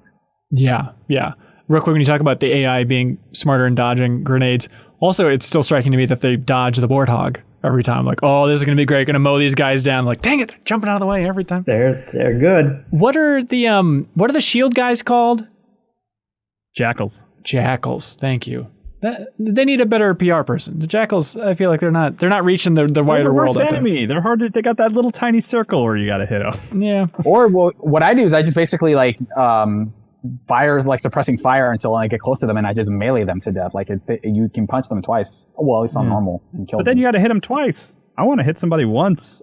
Make it count. Dunder says, lifelong Halo fan, so very excited to see the deepest dive covering the most influential game and curious to hear what new players think about the game. Let's talk about the elites as an enemy because the various ranks of Halo elites are one of my favorite enemies in any game I've ever played. They present a fun combat challenge with their shielding, will retreat and hide in their shields if their shields need recharging, or rush you with their dying breath, have erratic movements, making it challenging to land headshots, dive out of the way of vehicles, and of course, their alien what battle cry is iconic. You all like them elites? I mean, every single one is like a challenge, I feel like, which is impressive, you know? Yeah, for sure. The wart thing. Is this a stretch? I always just think of South Park and Kyle's mom with the what? Do you think they're connected? I wouldn't put it past them. Okay. Yeah. If anybody from Bungie is listening, please let us know if wart and what are connected, or if that's just 90s, origins that are completely disconnected there. Zachary Ink says, when playing through the second mission Halo, I got lost trying to find the groups of Marines after traveling through the Forerunner tunnels. Anyone else have a hard time navigating? Yeah. So, I definitely did. Oh yeah. The light bridge section was one where when I got to it and I was stuck, I was like, oh, I remember being stuck here 20 years ago and I still don't know where I'm supposed to go. This is like right in the cave? There's that one obstructed side hallway that is like, how the hell were you supposed to find this? Yes, going to ramp up, you mean? To like you can fit into it until you walk up to it, Yeah. Right. Yeah, I was really confused by that entire section. It's like, this is sad to be looking at a walkthrough on the second level of Halo, but here I am because I have no idea where I'm supposed to be going here. This is probably where I stopped playing on 3 of my attempts to play through the Halo campaign. Is like, what is this gap that I can't get across here? Yeah, and trying to rescue all the groups of humans on heroic difficulty is just so defeating because it's like every time you go and you find someone, like, for as smart as the alien AI is, like the humans are just like standing there right out in the open getting mowed down. Like I don't think I rescued a single person in any of those like 3 groups that you have to go to pick those guys up. Yeah. I don't know why this Master Chief is considered to be so cool. They are very forgiving of him. I mean, whether I killed a lot of Marines by accident. Like one of them later jumped on what's it called? The purple, the on the ground alien. Ghost? Why can't I think of the term? The ground alien? The purple vehicle. That's a ground vehicle. That's Ghost. The ghost. Yes. I kept killing Marines who I thought were sitting on the ghosts. Like it's like, oh gosh, I'm sorry. Oh geez, I thought you were an elite. What are you doing? At the same time, I love that they can pick up alien weapons. That's really fun. Where I was running around with them later and I was like, oh my god, they have a needler. And just it's such a small thing. I don't know why this stands out to me, but even in the opening levels, just seeing them have their weapons, and it's like, oh man, they're using the same weapons that I'm using. That's really cool. I feel connected to these folks. Yeah, it's actually kind of surprising where this is also another thing they do in Destiny is that they're really reticent to add completely new elements to the world. And so, you see elites running around with swords before you can use swords in Halo 2. And like, there's a couple, they do end up adding weapons, but it feels like, like beyond, I think, the brutes and there's maybe one other enemy that you fight later on. It feels like this is the Halo loop almost from the outset. Is like you have elites, you have grunts, you have jackals. You have like, here are your base weapons that all feel very different from each other. It doesn't feel incomplete. It just feels like I just happen to not be getting any of the weapons introduced in the other games. I don't necessarily miss them because I have they design these tools to basically cover every encounter. And so like, it's kind of interesting to see like how much of the thing we've come to define as Halo was there from the start. As of Halo 1, this game, like the loop, was almost like 80% complete, it feels like. Yeah, that's a good point for sure. On the Marine front, real quick, we should hit these notes. Eric Reed says, I was firing on enemy units with one of the turrets. A Marine ran directly through the line of fire, yelled, "Watch where you're aiming, jackass," and then promptly died. It's nice. Dawson Berry says, anyone else sacrifice any Marine they saw with a sniper just to gain more ammo? Also, why do some Marines continue to shoot the Covenant even after it seems like they've already died? Is this a flaw in the AI or something more sinister? Could their hatred possibly run so deep? It's a great question. I did not think about killing them to get that sniper ammo, but that seems pretty good. I did occasionally kick them off of the back of the Warthog. Like I was driving around and it was very much like, and they were just like firing off occasionally, like especially on Silent Cartographer in that beginning area. And there was one point where I pulled up, they were doing a bad job. I parked the car and got out and I was like, hey, come on, get off. And I just like took everyone out in like 2 seconds and I was like, all right, you can get back on now and I'll drive us forward. What do you think about this level in particular? Any other big thoughts on the big introduction to Halo?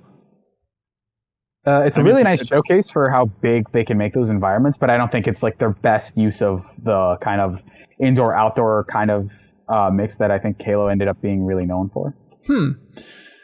Yeah, I certainly had a lot of just roaming around this area, like I mentioned before, trying to figure out what's the objective here? Am I wasting time by killing these waves, or is this what I'm supposed to be doing? Is this killing all the enemies out here? It's very soft and open, which is fun, but if you're not wowed by the technology anymore, there's a certain amount of just tell me what I'm supposed to be doing here, game. Yeah, there's a lot of go here and shoot a couple waves of enemies before going to the next place. And I think anything that this level, it's still interesting, and I still have nostalgia for it, but I feel like anything that this level does, Silent Cartographer does better later. Yeah, with a little bit more of a focus. Yeah. All right, well, let's keep moving through the levels then. There's going to be more to unpack later on. Okay, so next one, Truth and Reconciliation. Zach says, I love the sniping, sneaking intro for Truth and Reconciliation. Even though the concept was the same, go here, kill the enemies, rinse, repeat. Every level was varied just enough, so every time felt like a new experience. My worst memory was finding out that you couldn't equip the plasma sword or ride the Banshee, and that was a real bummer.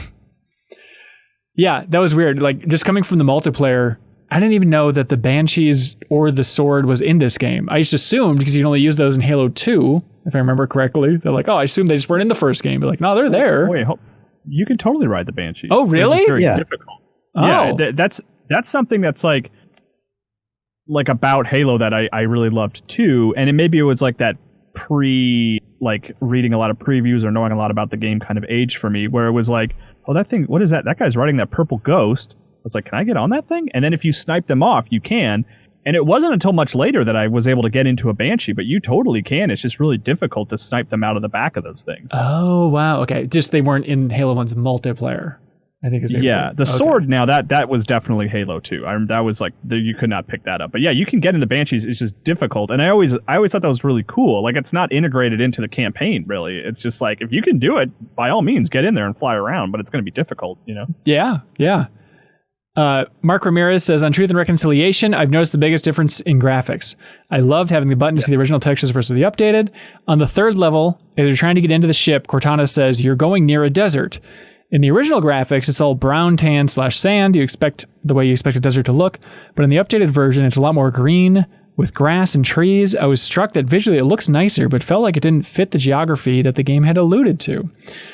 That is true. A lot of grass. That was the big thing that stood out to me. I was like, oh my gosh. Like when you're waiting, there's a few, you're kind of hanging out waiting to go up into the ship. Yeah. And that's where I was like, you're waiting for the brutes to come down. And that's where I kind of looked around and I was like, oh my God, this looks completely different. It does. But then every time going back to the old graphics, it's like, oh God, like that, the dirt / desert looks rough. It is not as beautiful as that second level.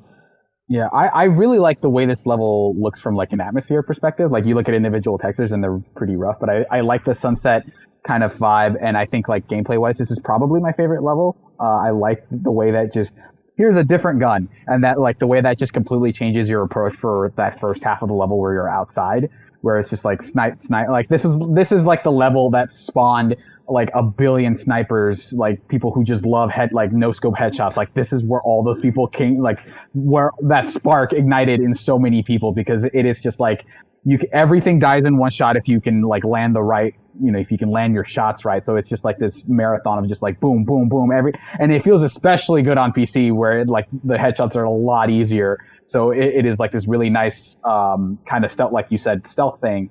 But I think making your way to that center area, I think is like, it is such a weird change of pace from the rest of the game where it feels like, oh, you can kind of approach things from any direction. So it's kind of up to you how you want to have these encounters, whereas this feels a little bit more linear. Yeah. But I think the variety is in at what distance do you want to approach? Do you want to stick with the sniper rifle, or do you want to go like close quarters like you have been, which was probably more of a choice on console where you can't aim as well with the sniper rifle. Yeah, I think it's interesting that they do choose to vary up the gameplay just in the third level of this game of being like, okay, yeah, that huge, ambitious open world, not open world, but, open environment of the last level. Forget that. Now it's more of a corridor and here's a sniper. It's pretty bold. I don't know if they trimmed out some levels that resulted in this or if they just had the foresight of knowing that like, yeah, people are going to be wowed, but let's keep changing it up as quickly as possible here. Yeah, I mean, I did like that sneaky opening, but I once I get into the ship, I feel like it goes downhill just because I get lost in that ship so much. Yeah, it's also like kind of the lowest point where you see a lot of the repeated hallways and stuff where you're basically like, and this was like spawned from them like early when it was a strategy game, they kind of created this like tech that was like, okay, here's like this way that we can make an infinite number of land masses and just kind of reconfigure them really easily. And this is like the first level where you see a lot of that, where it's like you're just going through the same hallway, but like it's kind of modified. Like instead of going left, you have to go right, but it's like you're entering the same room multiple times with like kind of the fixtures all in a different area, and the enemies are coming from the left door versus the right door, but you are kind of looping around this area multiple times and just having kind of very similar encounters once you're in that spaceship. And then it comes back, I think, in a big way in Assault on the Control Room, where it's a lot of like, what? This area again? Am I backtracking? Or is this a new hallway with the glass and the snow? What is this? Yeah, that's rough. Donnie says, at the beginning of Truth and Reconciliation, Cortana says, I recommend you use your sniper rifle to take out those gunners. Excuse me, am I the super soldier known as Master Chief, or am I a whittle baby? Asked Donnie. We don't know, Donnie. I mean, at this point, you don't know. Like, you don't know who Master Chief is at all. Like, you have no sense for, like, besides his rank, what kind of person he is. So as far as you know, he is a whittle baby. It could just be a big prank on, like, let's throw this woody baby out into the combat. Combat evolved. Kate Mead says, the Magnum isn't living up to the hype with how I play. Plasma rifle is the king of cutting through enemies. Also, is anyone else annoyed with Keyes ramming the alien ship on the way out in Truth and Reconciliation just to kill a few aliens? It's our only ship out, dude. I love that idea. It is a weird strategy of like, no, check this out. And then it's just like, why? This thing has guns on it. You don't... Well, Keyes, I'm a sucker for a couple things. First, the pilot mentality of like, he goes, hey, no need, Cortana, I'll fly this bird myself. And I also am just a sucker for flying alien ships. And I think it's just because I love Independence Day so much, and I love the ending of Independence Day, but I'm sure that's where this comes from. But it's such a fun idea. It's like, I don't know exactly how this thing works, but I can man it, I promise. Or like even Force Awakens where they're flying the TIE fighter. I love that stuff. Thank you, Kyle, for your... District 9, sticking the hands in the goop. You're into that? I also was like pretty surprised, but I stuck with that sniper rifle for as long as I could. Like I tried to conserve bullets because I knew that I wasn't getting any more, I'm guessing.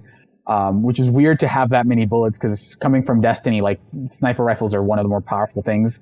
And so they don't give you a ton of ammo for them. So just having, I have like 64 sniper bullets. I've never had this many sniper rifle bullets in my life. It's a weird. And so like, I stuck with it basically until like most of the way through the level. But it was really weird finding keys like just randomly because I had kind of lost track of what I was supposed to be doing, and just to see him nonchalantly, he's there in the cell. Okay, cool. I guess I must have arrived at my objective. Right.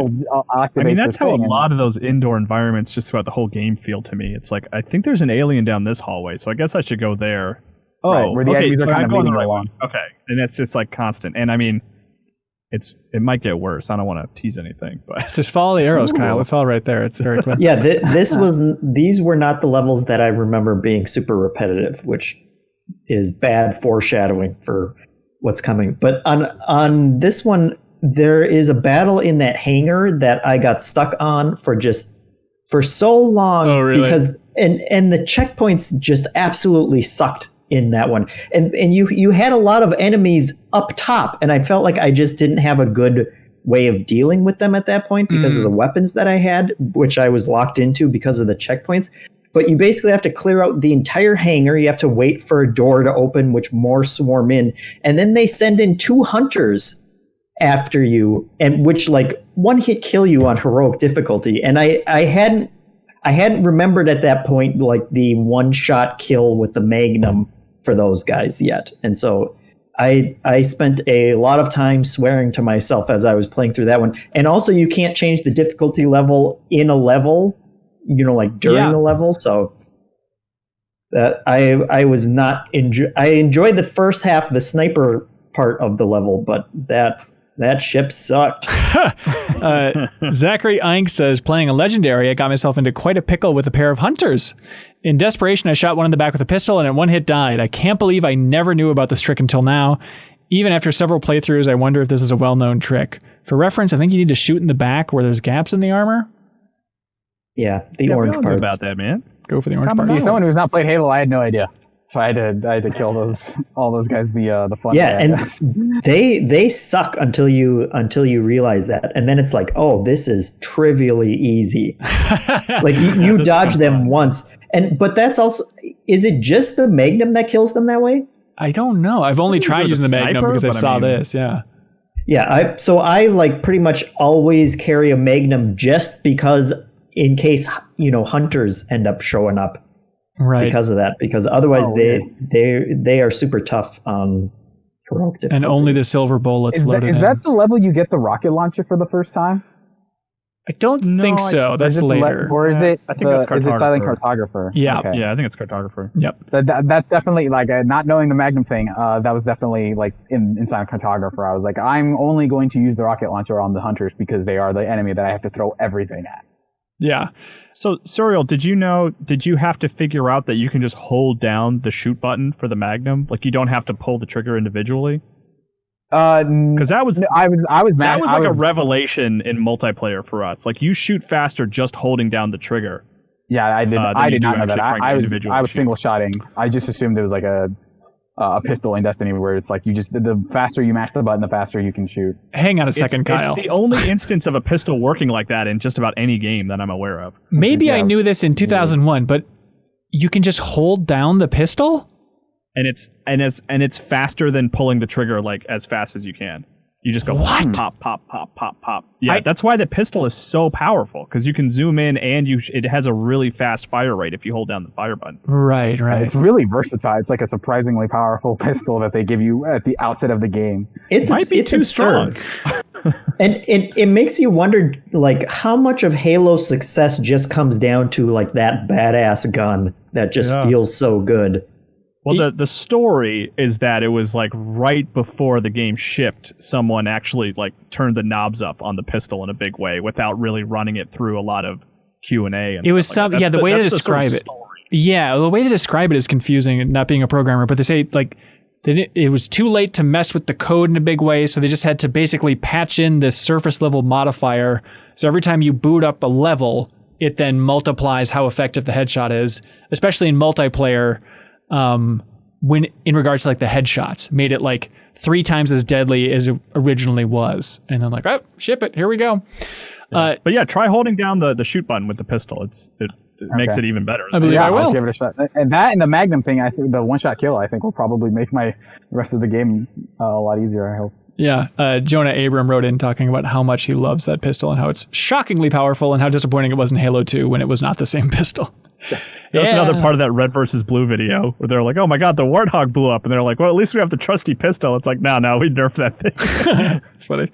Was the Needler also really strong in Halo 1? And then they nerfed? I remember by Halo 3, people were like, oh, the Needler is terrible. Well, I've never gotten along with the Needler. We've never been friends. I appreciate the Needler more than I like the Needler. Every time I'm using it, I'm proud of myself for using it because like, hey, this is fun, right? But if I see it on the ground, I'm never like, oh, Needler. It's always like, last resort. It's like your pro bono case if you were a lawyer, where it's like every once in a while you have to do a couple pro bono cases. Every once in a while I have to kill a few enemies with the Needler just to throw in a bone. Ladies and gentlemen of the jury, yeah. And so at the end of Truth and Reconciliation, y'all, do you remember this? You learn that the Covenant have like a religious connection to Halo and that Halo is a weapon, according to Cortana. It says that weird thing of, okay, so the Covenant are worshiping a weapon? Are they aware it's a weapon? I'm not fully clued in on exactly what's going on here, but you learn about that. And then in the jail, there's also a Marine who yells, oh man, we're trapped in here. We're screwed, man. Just for a little more aliens thrown in there. In case it wasn't clear. Yeah. We like this film. Now we're in it, boy. Now we're on to the silent cartographer to finally understand more about Halo and finding this cartographer to understand the map of how this thing works. My first 4 notes here, I just want to really quickly get out of the way. My first 4 lines of notes here just say, ducka ducka, ducka ducka, ducka ducka, ducka ducka, ducka da. Huh. So I think that's it. If you guys want to expand on that at all, if you guys think that's something worth talking about. I don't know what you're talking about, honestly. Are you joking, Kyle? No. It's the song that plays in it. Like, this is where the iconic Halo song plays. This is it, baby. Sorry, I've never heard it sung that way. It's a very unique take. Sorry. That was my own spoken word version of the Halo theme. Sorry. I thought it was beautiful. Okay. I'm looking forward to that album where it's the spoken word version of the entire Halo soundtrack with just your mouth. And this is the part where they It's acapella spoken word, yeah. A lot of drums. Just imagine a lot of drums. Wailing guitar. That is my backing vocal for the drums. It's just imagine a lot. It's me saying just imagine a lot of drum. But anyway, man, getting dropped off on that beach. Very cool. There's a war already happening that you're getting dropped into.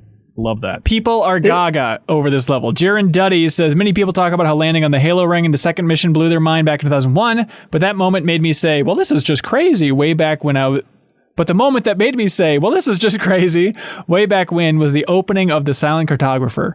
Hearing the music swell into an epic crescendo as I jumped out of the Pelican alongside the Marines always got me hyped as hell as a kid.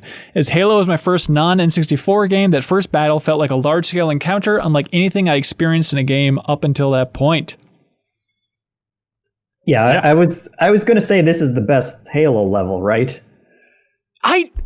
Okay. Very good. Very good first impression. Yes.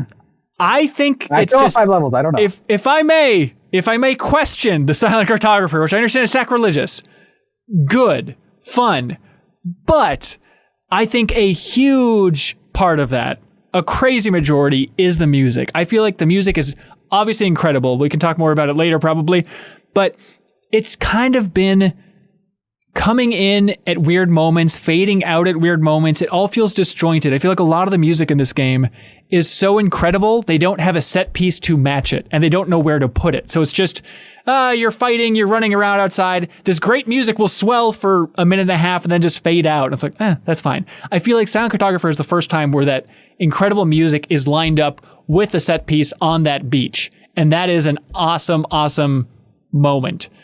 And then it's the best level.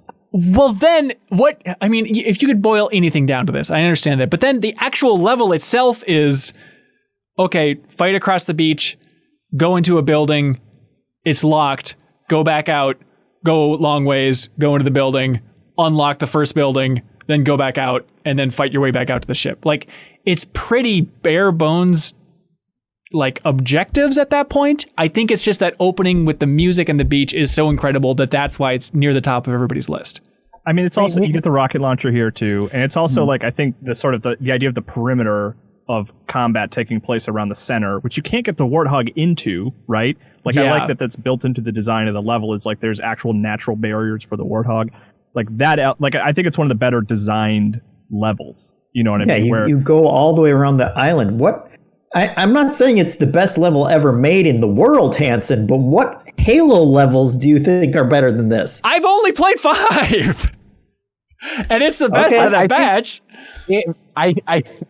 I might agree with you. I think the first half of Truth and Reconciliation is probably my favorite part, level design wise.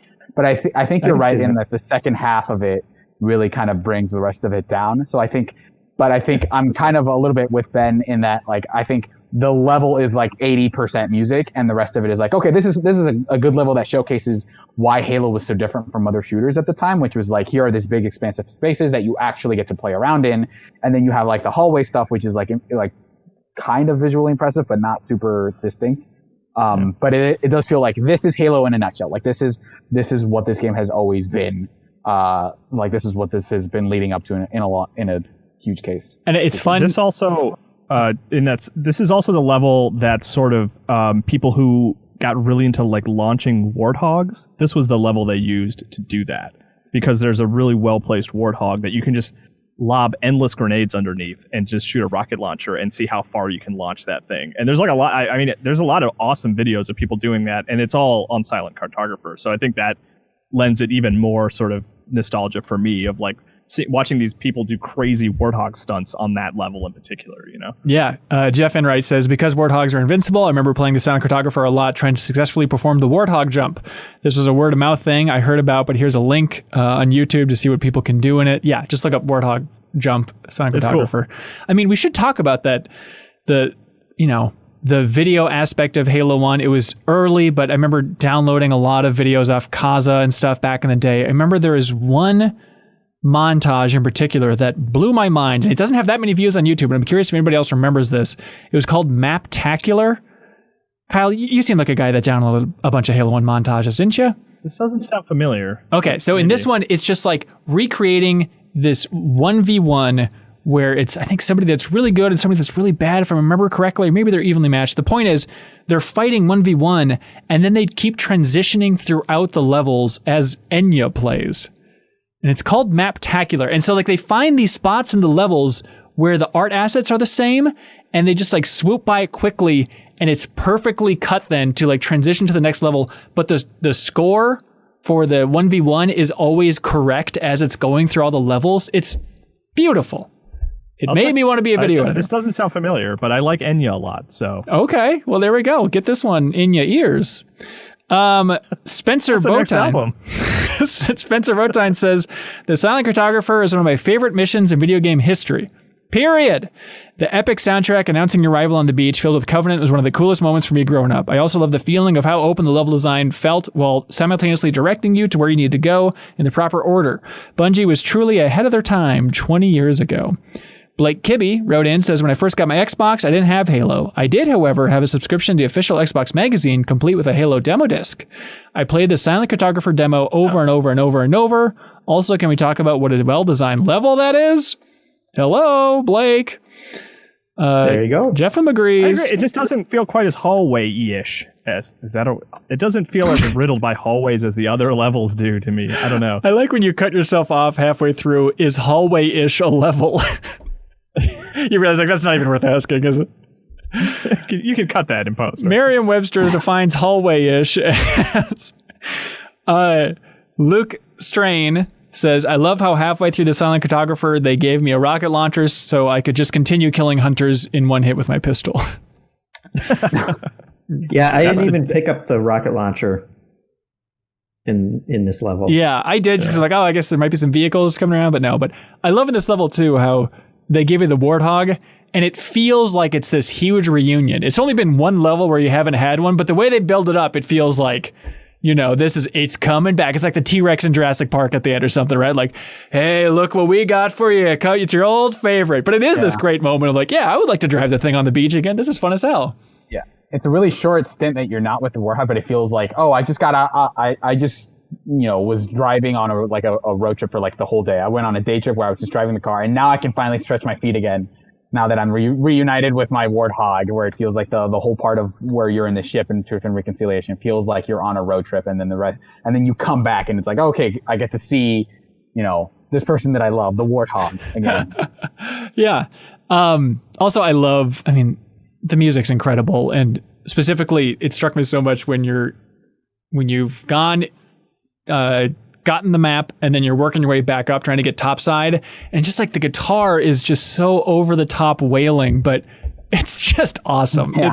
It's so much fun. I never heard this song in its entirety, so I just thought it was like the drums and like the more orchestral version. So like when I first heard the guitar riff, I was just like, okay, this song does not have to go this hard. It like already like up until this point it's like, it's a really like, okay, I'm really feeling this. And then, there's just like this like unannounced guitar solo that just is like, whoa, okay, all right, you're going to shift into this direction. That's pretty interesting. And like this whole level feels like it's defined by that song in a huge way. And just, different songs as well, not just variations on that main theme. Mm-hmm. Yeah. And that run after you get the map back up was the first time where I just kind of abandoned any kind of, methodical going through one fight after another and just like tried to book it through there. And that, combined with the music as just kind of I'm escaping this place and have to get out, kind of like an Indiana Jones style, right? Like segment was just as entertaining to me as it was way back then. Yeah. Danny Yorka says, as someone who has never played a Halo campaign before and was against the series when I was a judgmental kid, this playthrough has been so much fun so far. This goes without saying, but I finally understand why everyone has been raving about the soundtrack since the game came out. It really does inspire a sense of wonder while running around this weird giant Halo thing that is so unfamiliar to all the soldiers out there. I feel like an idiot because I've played so much Halo, and in my mind it's always like, yeah, Halo music, incredible, obviously. And then playing through it for the deepest dive, it's like, wait, there's a ton of Halo music I have not heard. It turns out it is all incredible, but I've never sat down and listened to this full soundtrack, which is a huge mistake of mine. It's very good. Okay, what percentage of Halo 1 and the success of Halo 1, Kyle, do you think comes down to the combo of sound design and music? Because I have a number in my mind. I actually wouldn't put it as high as maybe you would think, because I just think multiplayer is the thing. I remember talking to people in school who weren't even big gamers. Were just like, I don't really play games, but I play Halo multiplayer. You know what I mean? Like, I think you and Serial are like not uncommon in that you didn't get super far into the campaign, but for those people who really got, because they're out there, Wade Wojcik, for example, who really love the story and the world, like, for those people, I think the soundtrack is a huge part of it. But if you roll in sound design, I even think like the sounds of the shields, the sounds of the guns are so important, even carrying into multiplayer there. Yeah, I mean, a lot of iconic sounds. Like I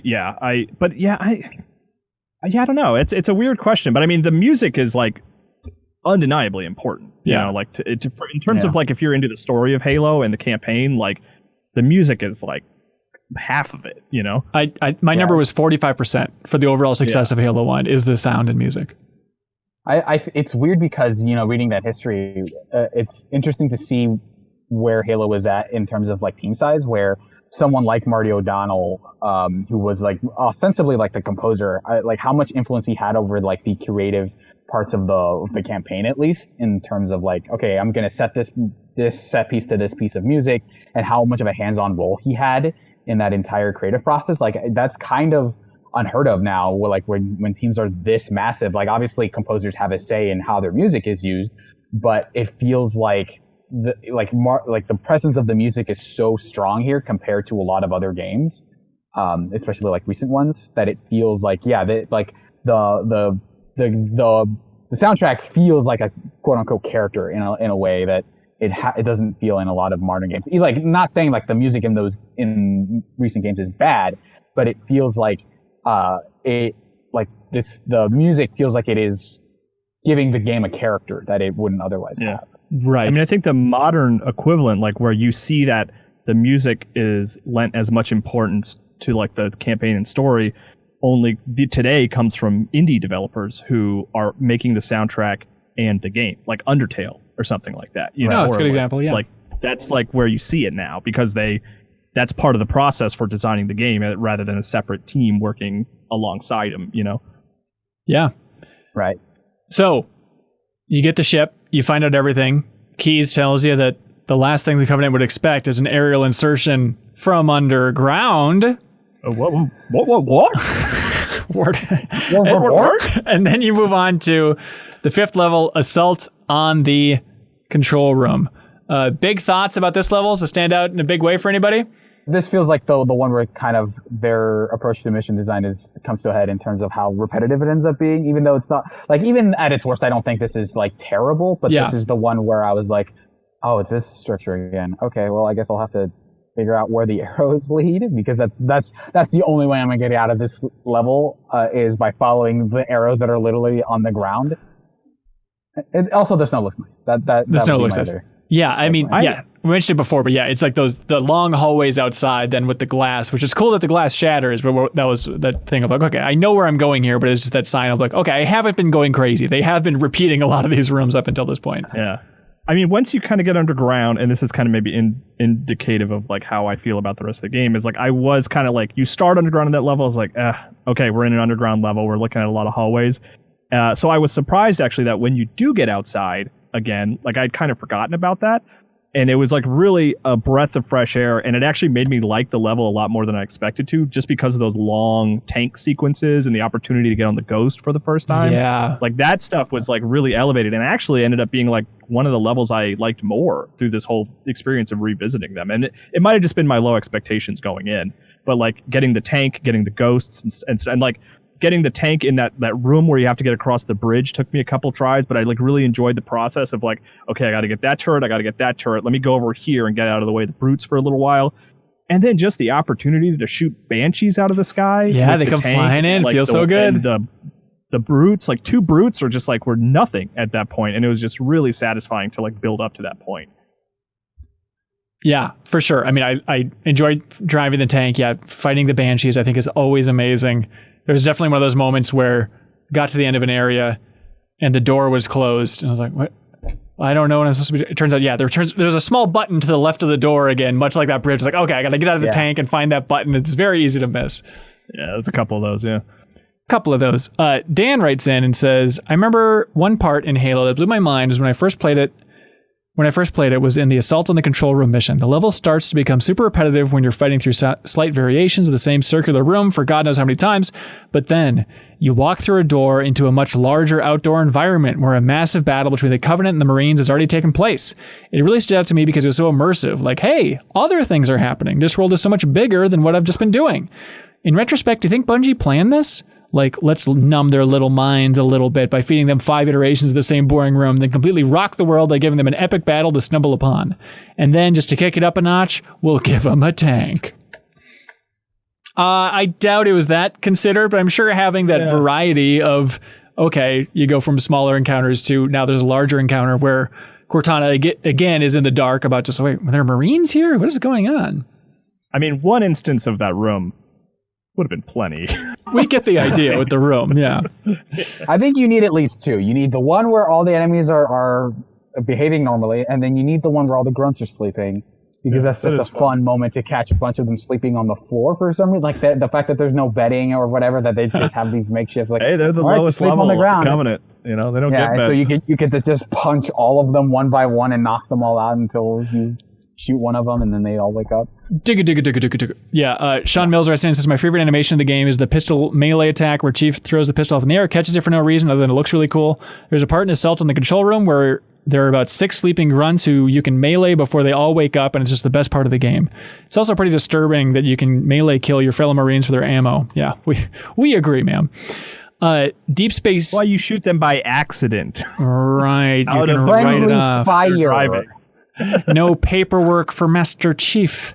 Dead Space Trace says, this game has some serious whiplash. Having never played it before, the Silent Cartographer was truly one of the best FPS set pieces I've ever experienced. Oh, there we go. Right after that, I found myself literally yelling out loud at my TV, can this please be over? Once I had crested the 2-hour mark on Assault on the Control Room. Shows you just how wild things were back in 2001. Were you guys able to... Oh, go ahead, Jeff. There's the one stretch where you go through like the 50th of those circle rooms, and then you go out and you cross that bridge, and then you go through another circle room, and then it's like you turn around and you're going across the other parallel bridge, and it's like, Jesus. To go to another circle room on the other side, it's like, oh my God. I love circle room. When I first saw that second hallway, I was like, wait, did I go the wrong? Did I backtrack? But no, there's a bunch of new enemies here, which is your sign of progress in these games, is seeing more dudes to kill. And then like I kept trying to get the Banshee before the Elite could get to it, and I managed to do it once, but I don't think you can actually do anything with the Banshee once you're on it. Like you can shoot stuff, but it's not like you can like skip the rest of the level. But no, that's exactly what I did at that point. You definitely can. Yeah, really? I got onto that Banshee, and it took me like 3 or 4 tries, but I got onto it, and I just immediately flew to the giant garage door that you have to open at the end of that level, and just skip the rest of that. Because I think there was a whole nother bridge that you have to go across. Yeah, you have to like climb the pyramid basically. But yeah, I skipped it. I opened the garage door and actually got back in the Banshee and just like fired on them that way. That's what I had to do too, because there was a laser sword guy there who was giving me real grief. Like I guess it would have to know where I was going. To me is like that's core to that level's design. Is like you kill that Elite to get the Banshee, so you can skip that whole section. Oh, that's fun. See, not knowing where I was supposed to go at the end, like I think that would have helped to have already played the level then. Yeah. Jordan Holmdahl says, what was the most infuriating death you experienced during this chunk of Halo? Mine came right after I had to abandon the tank near the end of the Assault on the Control Room. That particular area where you have to climb up a cliff and find yourself face to face with tons of enemies, several turrets, plus some ghosts and banshees was harrowing and took me over a dozen tries to fight through. At what point I was rushing to a med pack with about 1/3 of my health when out of nowhere I was killed instantly by that effing Banshee slamming into me from above, completely out of my line of sight. Good God, that was frustrating. That incident aside, I'm appreciating revisiting Halo, even if I don't love the game.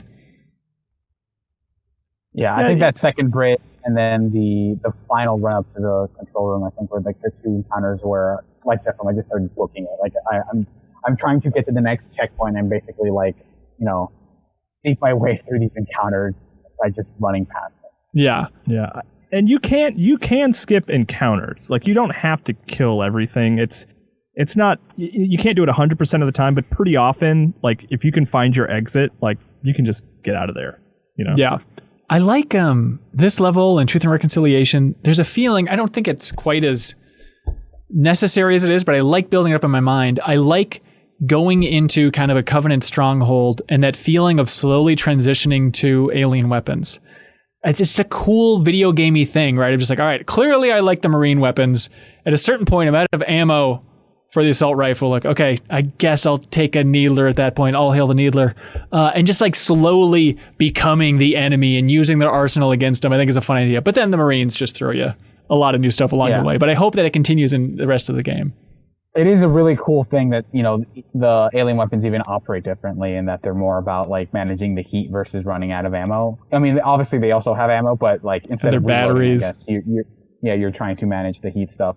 But yeah, like especially like the Covenant pistol compared to the Magnum, it feels like the proper first party controller versus like the Mad Catz hand me off that you get from someone. It's like, oh, well, I can't use the other weapon for a reason, so like I guess I'm stuck with the needler and the pistol. Yeah. And so you get into the control room, Master Chief takes Cortana, and puts her in the big old computer. And unless you're Suriel. Oh, that's right. What happened. I happened to die right as that cutscene triggered, I guess. So I just amazing. Saw like a dead Master Chief lying on the floor when they said, where Cortana says, "This is the control room." Master Chief is just like lying next to his ghost, dead. And that whole cutscene plays out without Master Chief. And then later on, when they're cutting back to him, he's like in the background, standing up and saying, like, kind of at an angle, clipping through the floor. So it was this weird. I posted in the Slack, which is why Kyle knows, but it was this weird moment of like, okay, all right, well, I guess I assume something interesting is happening. It did rob some of the drama from that sequence. Yeah, I will say. a little bit. Yeah. But he was still talking, right? Yes, he was talking, but he was like he would be in the background, like not T-posing, but basically just standing completely still, diagonal. That's so stupid. It's amazing. But anyways, you plug Cortana into the control room, and she now is able to download and understand everything about the Halo, and she seems to be in awe of this thing.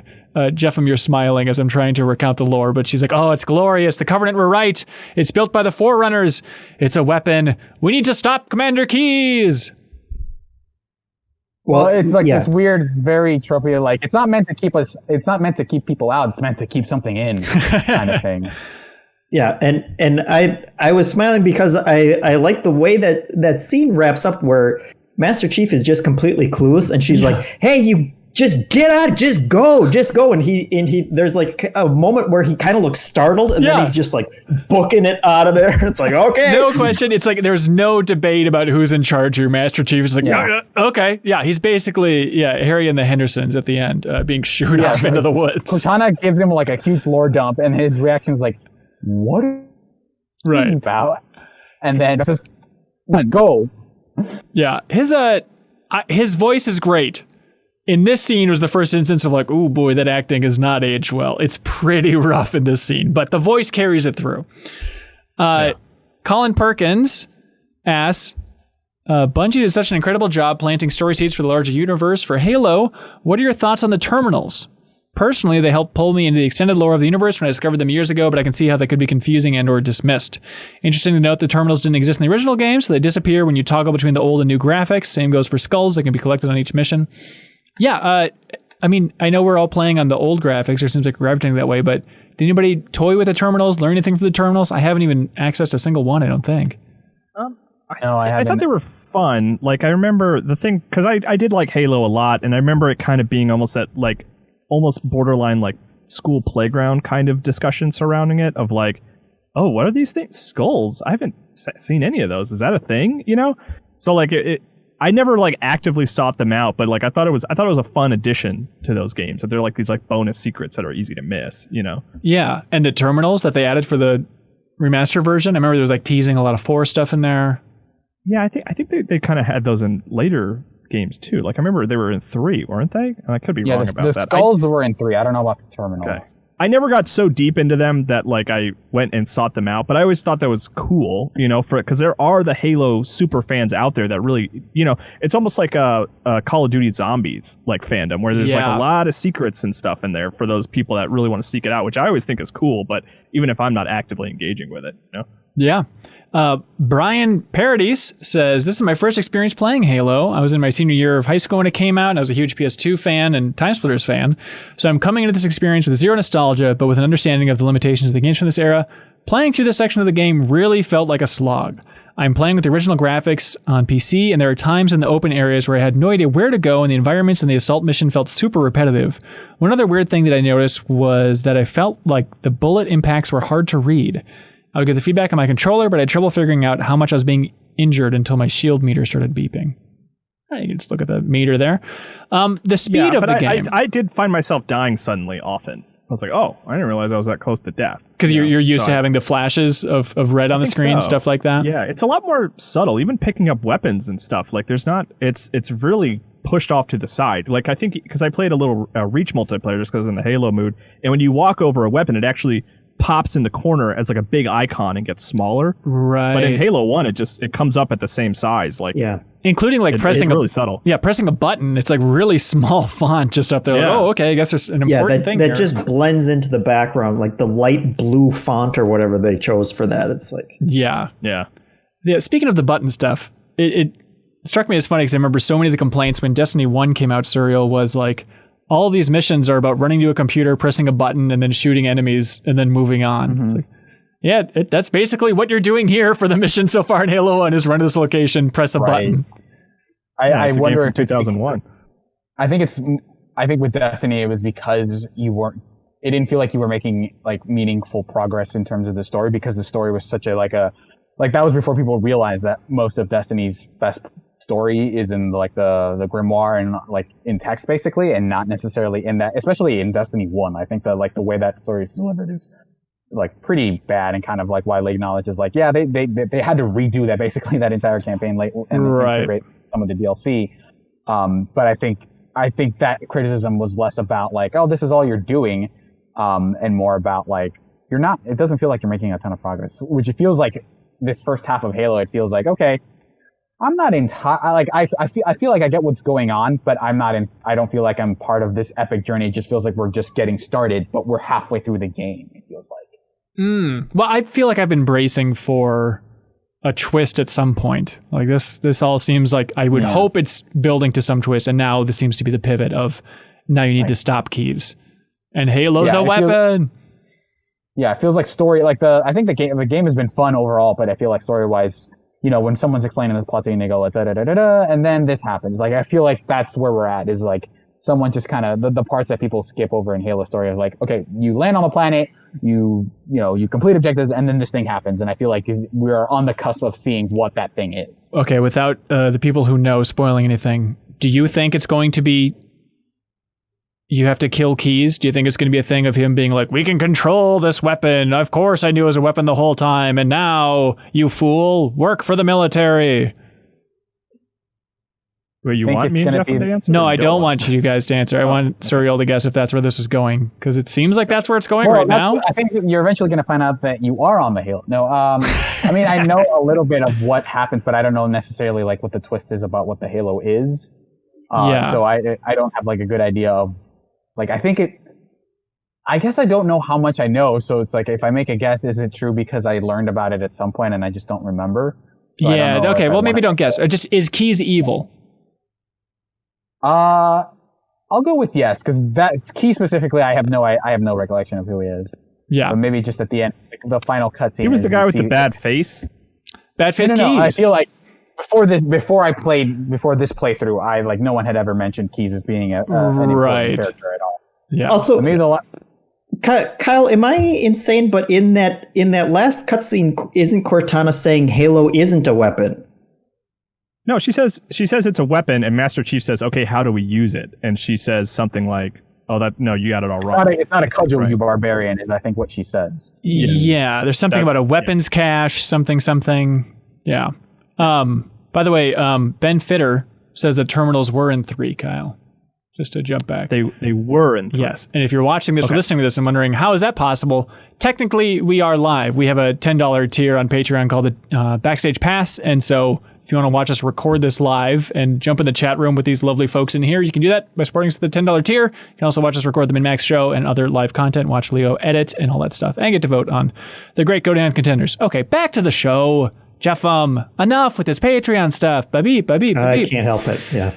Matters says, after playing through the first couple of missions again, I've really started to see the groundwork of what made Halo's combat so unique, especially compared to other genre staples. Every engagement is really just a large sandbox, and every combatant's movements is part of a dance. The single static run speed, the low gravity jump, the way your targets rushed, ran away, or around you, all made for combat that seems to reward staying mobile. Yeah. It's almost like these are a series of sandboxes. Garrett Peters. Yes. It's also, I mean, it feels remarkably like a cover shooter, except cover isn't an actual mechanism that you're using. But I find myself so often in fights being like, well, okay, I just have to move like 1 foot over so that they're out of my line of sight and they can't hit me. And I think the environments do a good job of offering you those kind of objects to get in the middle between you and your opponents, but they're just as smart about using them and going around them and stuff that you don't see in a lot of games still.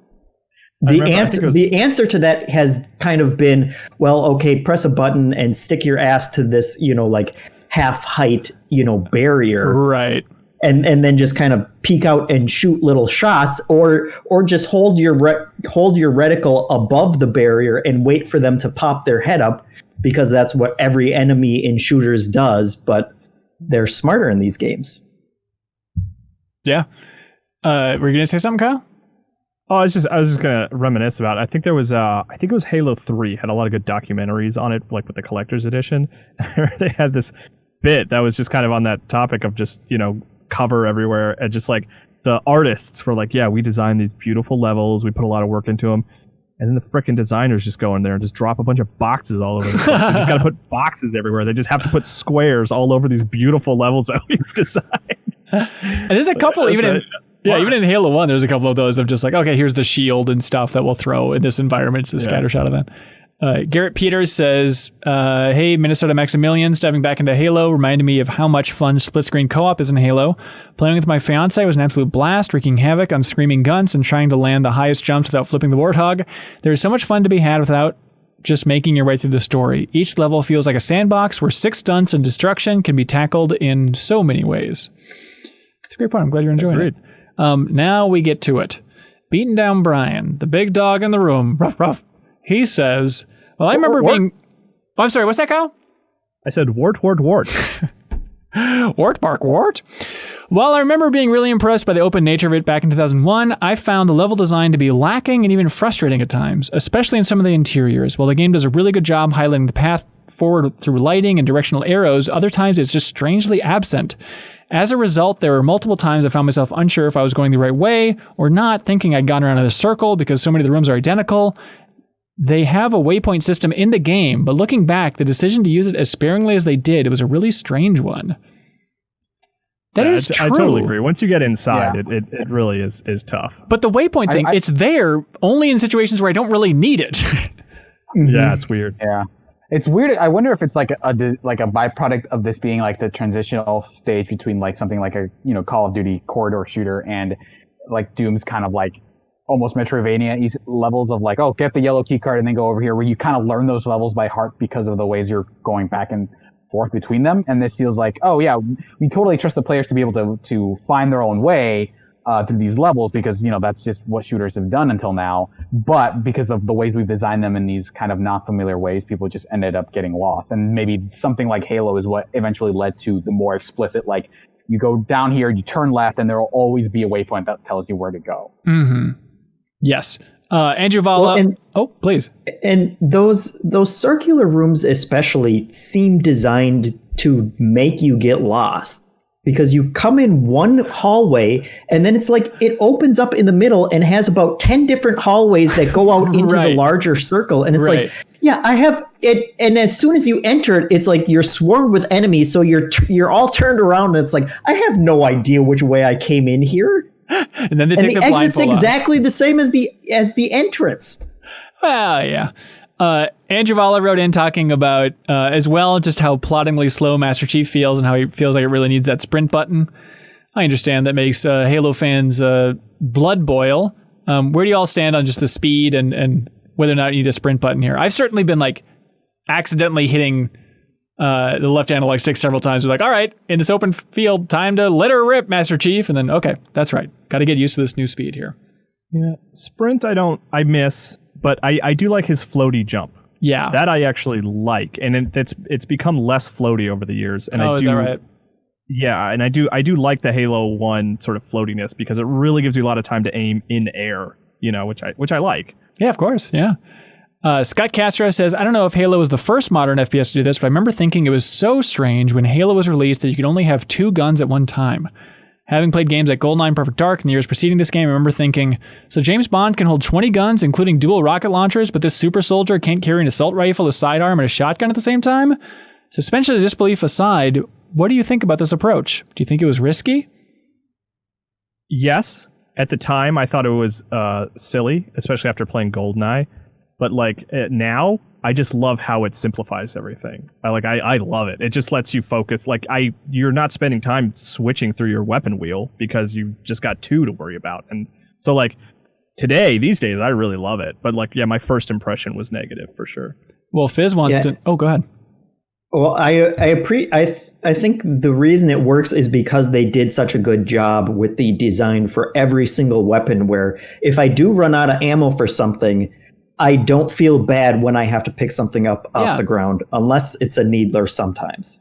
That's right. I think it's also a function of how like the game does feel like that sandbox, and part of that is like all, like most, not all, but of the tools that your opponents are using and things that you can use versus something like Half-Life where you're not fighting a lot of enemies with guns that you pick up, right? It's like, you can pick up more ammo for your shotgun, but when you're fighting like what are those called, the mutant enemies, you're not like, they're zombies, right? So you can't, like, it's an asymmetrical kind of encounter, whereas here it feels a little bit more you're fighting a lot of enemies with the guns that you're using, so you can pick up their guns more easily. Yeah. And then Fizz wants to know, aside from the tried and true noob combo, what are your go-to combos for weapons here? This time around, I'm really enjoying a Needler and plasma rifle loadout. Fizz, you crazy. Any favorite combos here? I love the assault rifle. Like, if I can keep that with me, I do for as long as I can. It's a really basic weapon, but I don't know. I really love it. Yeah, I'm that and pistol, and I understand it's very basic, but it's tough to break away from. I'm pistol and anything else. But it doesn't really matter as long as you have the pistol there. Right. Yeah, I think the pistol in this game is, I think it was like reasonably nerfed because of how versatile it is, especially on PC. You can just it basically functions as a sniper rifle when you don't have a sniper rifle for how far and how effective it is at every range. Yeah. Teaza says, I'm here to talk about plasma grenades, baby. Woo! I've done zero research on this subject, but it feels possible this is the first video game to introduce sticky grenades. Is there a better feeling than launching one of those suckers from deep and seeing it land squarely on the face of a grunt? No, there isn't. It's so much fun. And even all the grenades, like, they fly so far when those explosions happen. It is amazingly satisfying. Yeah, I love when you throw it at a grunt and they like run at you too. Like, even though I get killed like 100% of the time, it's just like, oh, you tricky grunt, you son of a gun. Right. Yeah. You got me. It is also like the sniper rifle. It feels like such a power trip coming from Destiny, where it's like I throw a grenade and I basically have to wait for the cooldown. Whereas here it's like, oh, I can throw another one right now. That's amazing. Okay. I can throw all four of these? Yeah, exactly. Do you think it's the first video game with a big sticky bomb? There has to be more. It has to be in I don't know. Quake. I mean, if you don't count like C4, right, which is literally a sticky bomb. Do you think? I think in GoldenEye you could throw like those sticky. They would bombs, land like, on you. Bad guys, right? Yeah. Yeah, they would. That's true. Stick them to grenades. Do you think that comes from? Well, I guess not if GoldenEye, but when I think sticky bombs, I think of Saving Private Ryan and like putting it in the tank treads. I know that's not a clear line from that to plasma sticky bombs and stuff, but just the idea of like that sticky explosion. I don't know. Maybe a stretch, but 1999, maybe. Michael Newman's asking how bad of a name is Master Chief. How dare you? This is an ode to the Chief himself, Michael. We cannot have this slander. Yeah, we already got it. Good. Tactical Dreamer is wondering how we feel about him as a character. I know he's beloved by many, but to me, he's such a wet blanket. Yeah, he's a bit of a zero-ish at this point, other than it's fun to watch people react to him, but then immediately... Yeah, I'm curious to see how it evolves at the end here, if we can get a character evolved. That was like one of my big kind of questions going into this playthrough is like, why do people love Master Chief so much? And right now I feel like my answer is because he's the playable character. Like, I think like Cortana 100% like run circles around him because she's like the one character who has any kind of real, definition at this point. I mean, it's the power trip. It's the fact that enemies are scared of him, they're in turn scared of you as the player. Like, it just makes you feel really powerful because everybody reacts to Master Chief. Even, friends and foes love him or are scared of him. And that's the fun of playing as Master Chief, even if he's not really a really well-defined character in the game. He might be in the novels. I've never read them. But well, I know that, in Doom 2016, there's definitely a factor for everybody being like, oh my God, the Doomslayer, he's here. Does that come from old Doom as well, Jeffem? Do you remember? Do people react to you? I guess, are they even people? In Doom 3, like, are people even? I know that's after Halo, but no one's kissing your ass even in that? Actually, that's a good question about Doom 3. I don't think so. Okay. I think you're just a dude, right? I don't know. I mean, now Doom 3 is almost a horror game, right? Like, they're kind of minimizing how powerful you are. Right. You can't even hold a flashlight and a gun at the same time. That's true. Like Master Chief. Cool guy. He can. He's awesome. He can hold two guns. On on the Master Chief and design aspect. I think it was on a podcast with Alana Pierce, where she mentioned, I forget if it was her idea, she heard it somewhere else, but that idea that like, oh, Master Chief's helmet is just a motocross helmet. And now, like, even while I was like taking stills for the screenshots and stuff for blasting the steepest dive out, I was just staring at that. I'm like, oh my God, it looks cool, but it's just a motocross helmet, ladies and gentlemen. It's just Travis Pastrana under there. Micah Thompson says, I've never played the story. I was 7 when the game came out, but I just had my mind blown realizing that Cortana is the naming inspiration for Microsoft's assistant. That's so cool. I still have no desire to use Cortana, though.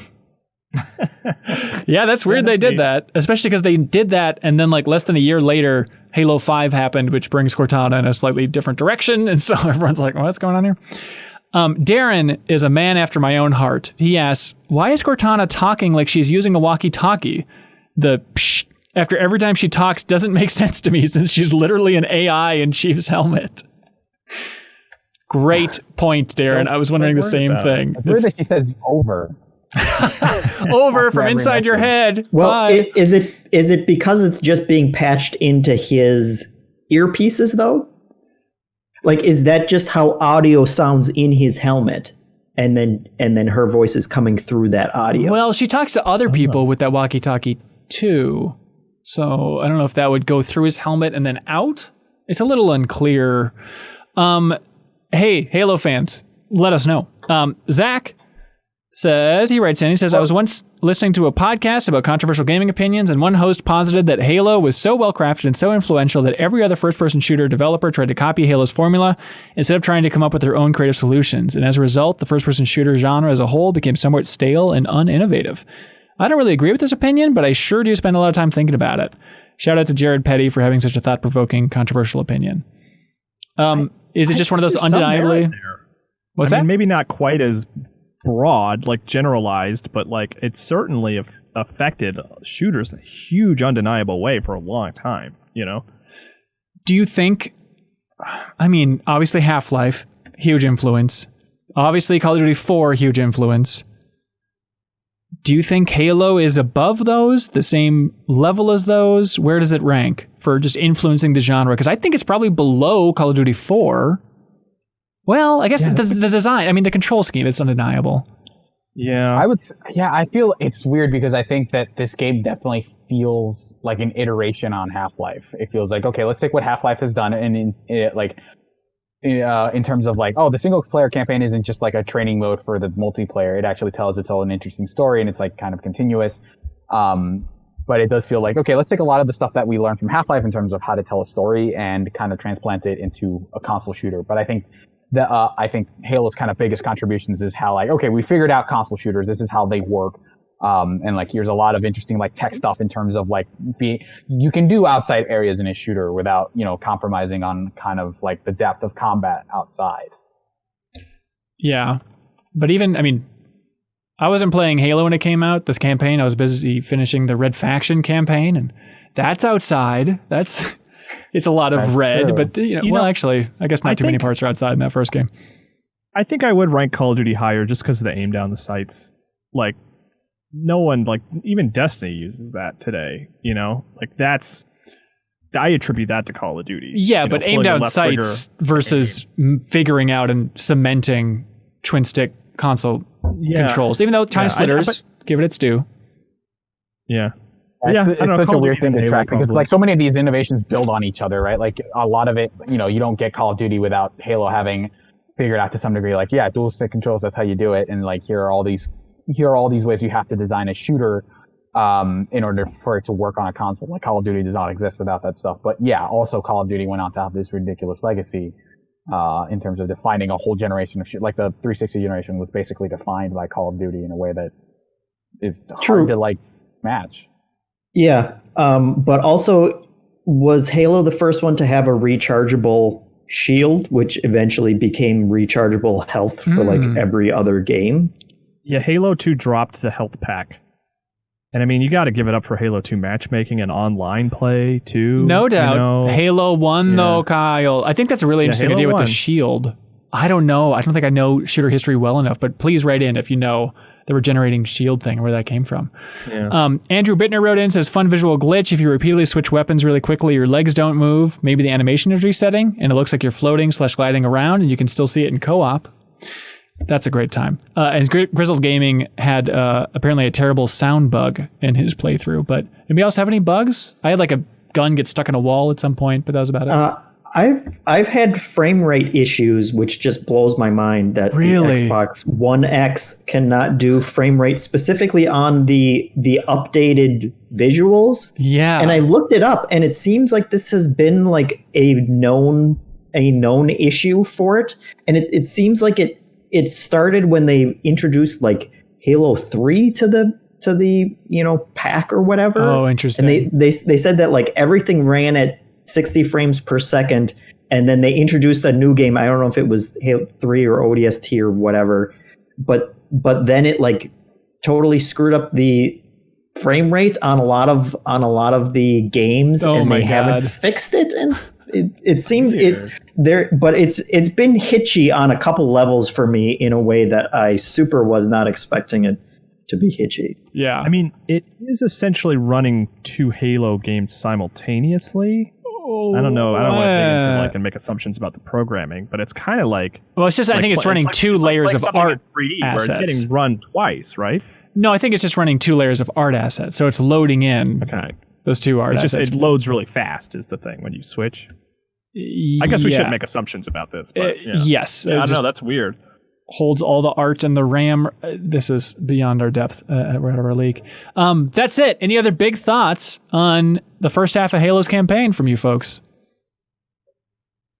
I'm having fun with it. I think like everyone revisiting it, I'm enjoying it more than I thought I would. It definitely does not feel like it's aged as much as a lot of other games from this time period, for sure. Yes, for sure. I think it's aged really well for that era. I think there was more negativity in the comments overall than I was expecting, mainly just on the repetitive level design and stuff. I skipped some of those comments because I think we got the idea. But like, that's my biggest criticism coming back to this is like the level design is not great, but like the encounters are fun, the shooting feels good. Yeah, But yeah, like the level design is easily the weakest element. So I think all those complaints are reasonable. Yeah. Well, hopefully it gets better from here. Hopefully there aren't any famously tedious levels that we've yet to encounter. Let's find out together, ladies and gentlemen, with the second half of the campaign for Halo Combat Evolved going to be airing next week. If you'd like to play along with us and catch up, or the nice thing about Master Chief Collection is you can just jump into any mission you want. So if you found this video on YouTube and you're like, I want to start on the 6th mission and start with us for the second discussion, you can do that. So the next week we're covering the second half of the campaign. If you support us on patreon.com/MinnMax2Ns at any tier whatsoever, you get access to the wonderful MinnMax Discord, which is Shangri-La, the friendliest community on the internet, bar none. Get access to that, and also you can submit a comment to The Deepest Dive and to MinnTracks, our music podcast, MinnMax Show, our regular podcast, a lot of other fun stuff like that. So please consider supporting us if you enjoy the format, you enjoy the discussion, and you'd like to add to the discussion. We would love to have you. And then just a reminder, the week after that, we'll be covering multiplayer, so you can save your comments about multiplayer until then. Thank you so much, everybody. Woo! And thank you to everybody that submitted a comment. You've all been fantastic. Thanks to the folks that joined us at the Backstage Pass watching this entire thing. And until next week, Jeffem, take us out with your best Master Chief impersonation. Where am I going now, Cortana? Oh. That's it. Bye, everybody! Then he runs off. Do you want to get your name or Twitch or YouTube channel in the description of everything we release? Record a podcast with us, put a picture of your choice on MinnMax's TV, or a whole lot more? You can check out the benefits for supporting us on Patreon. If you support MinnMax at any tier on Patreon, you can submit questions or comments for us to read on the air, and you'll also get access to the wonderful MinnMax Discord. We need your help to keep this whole indie trainer rolling, so we'd appreciate it if you checked us out.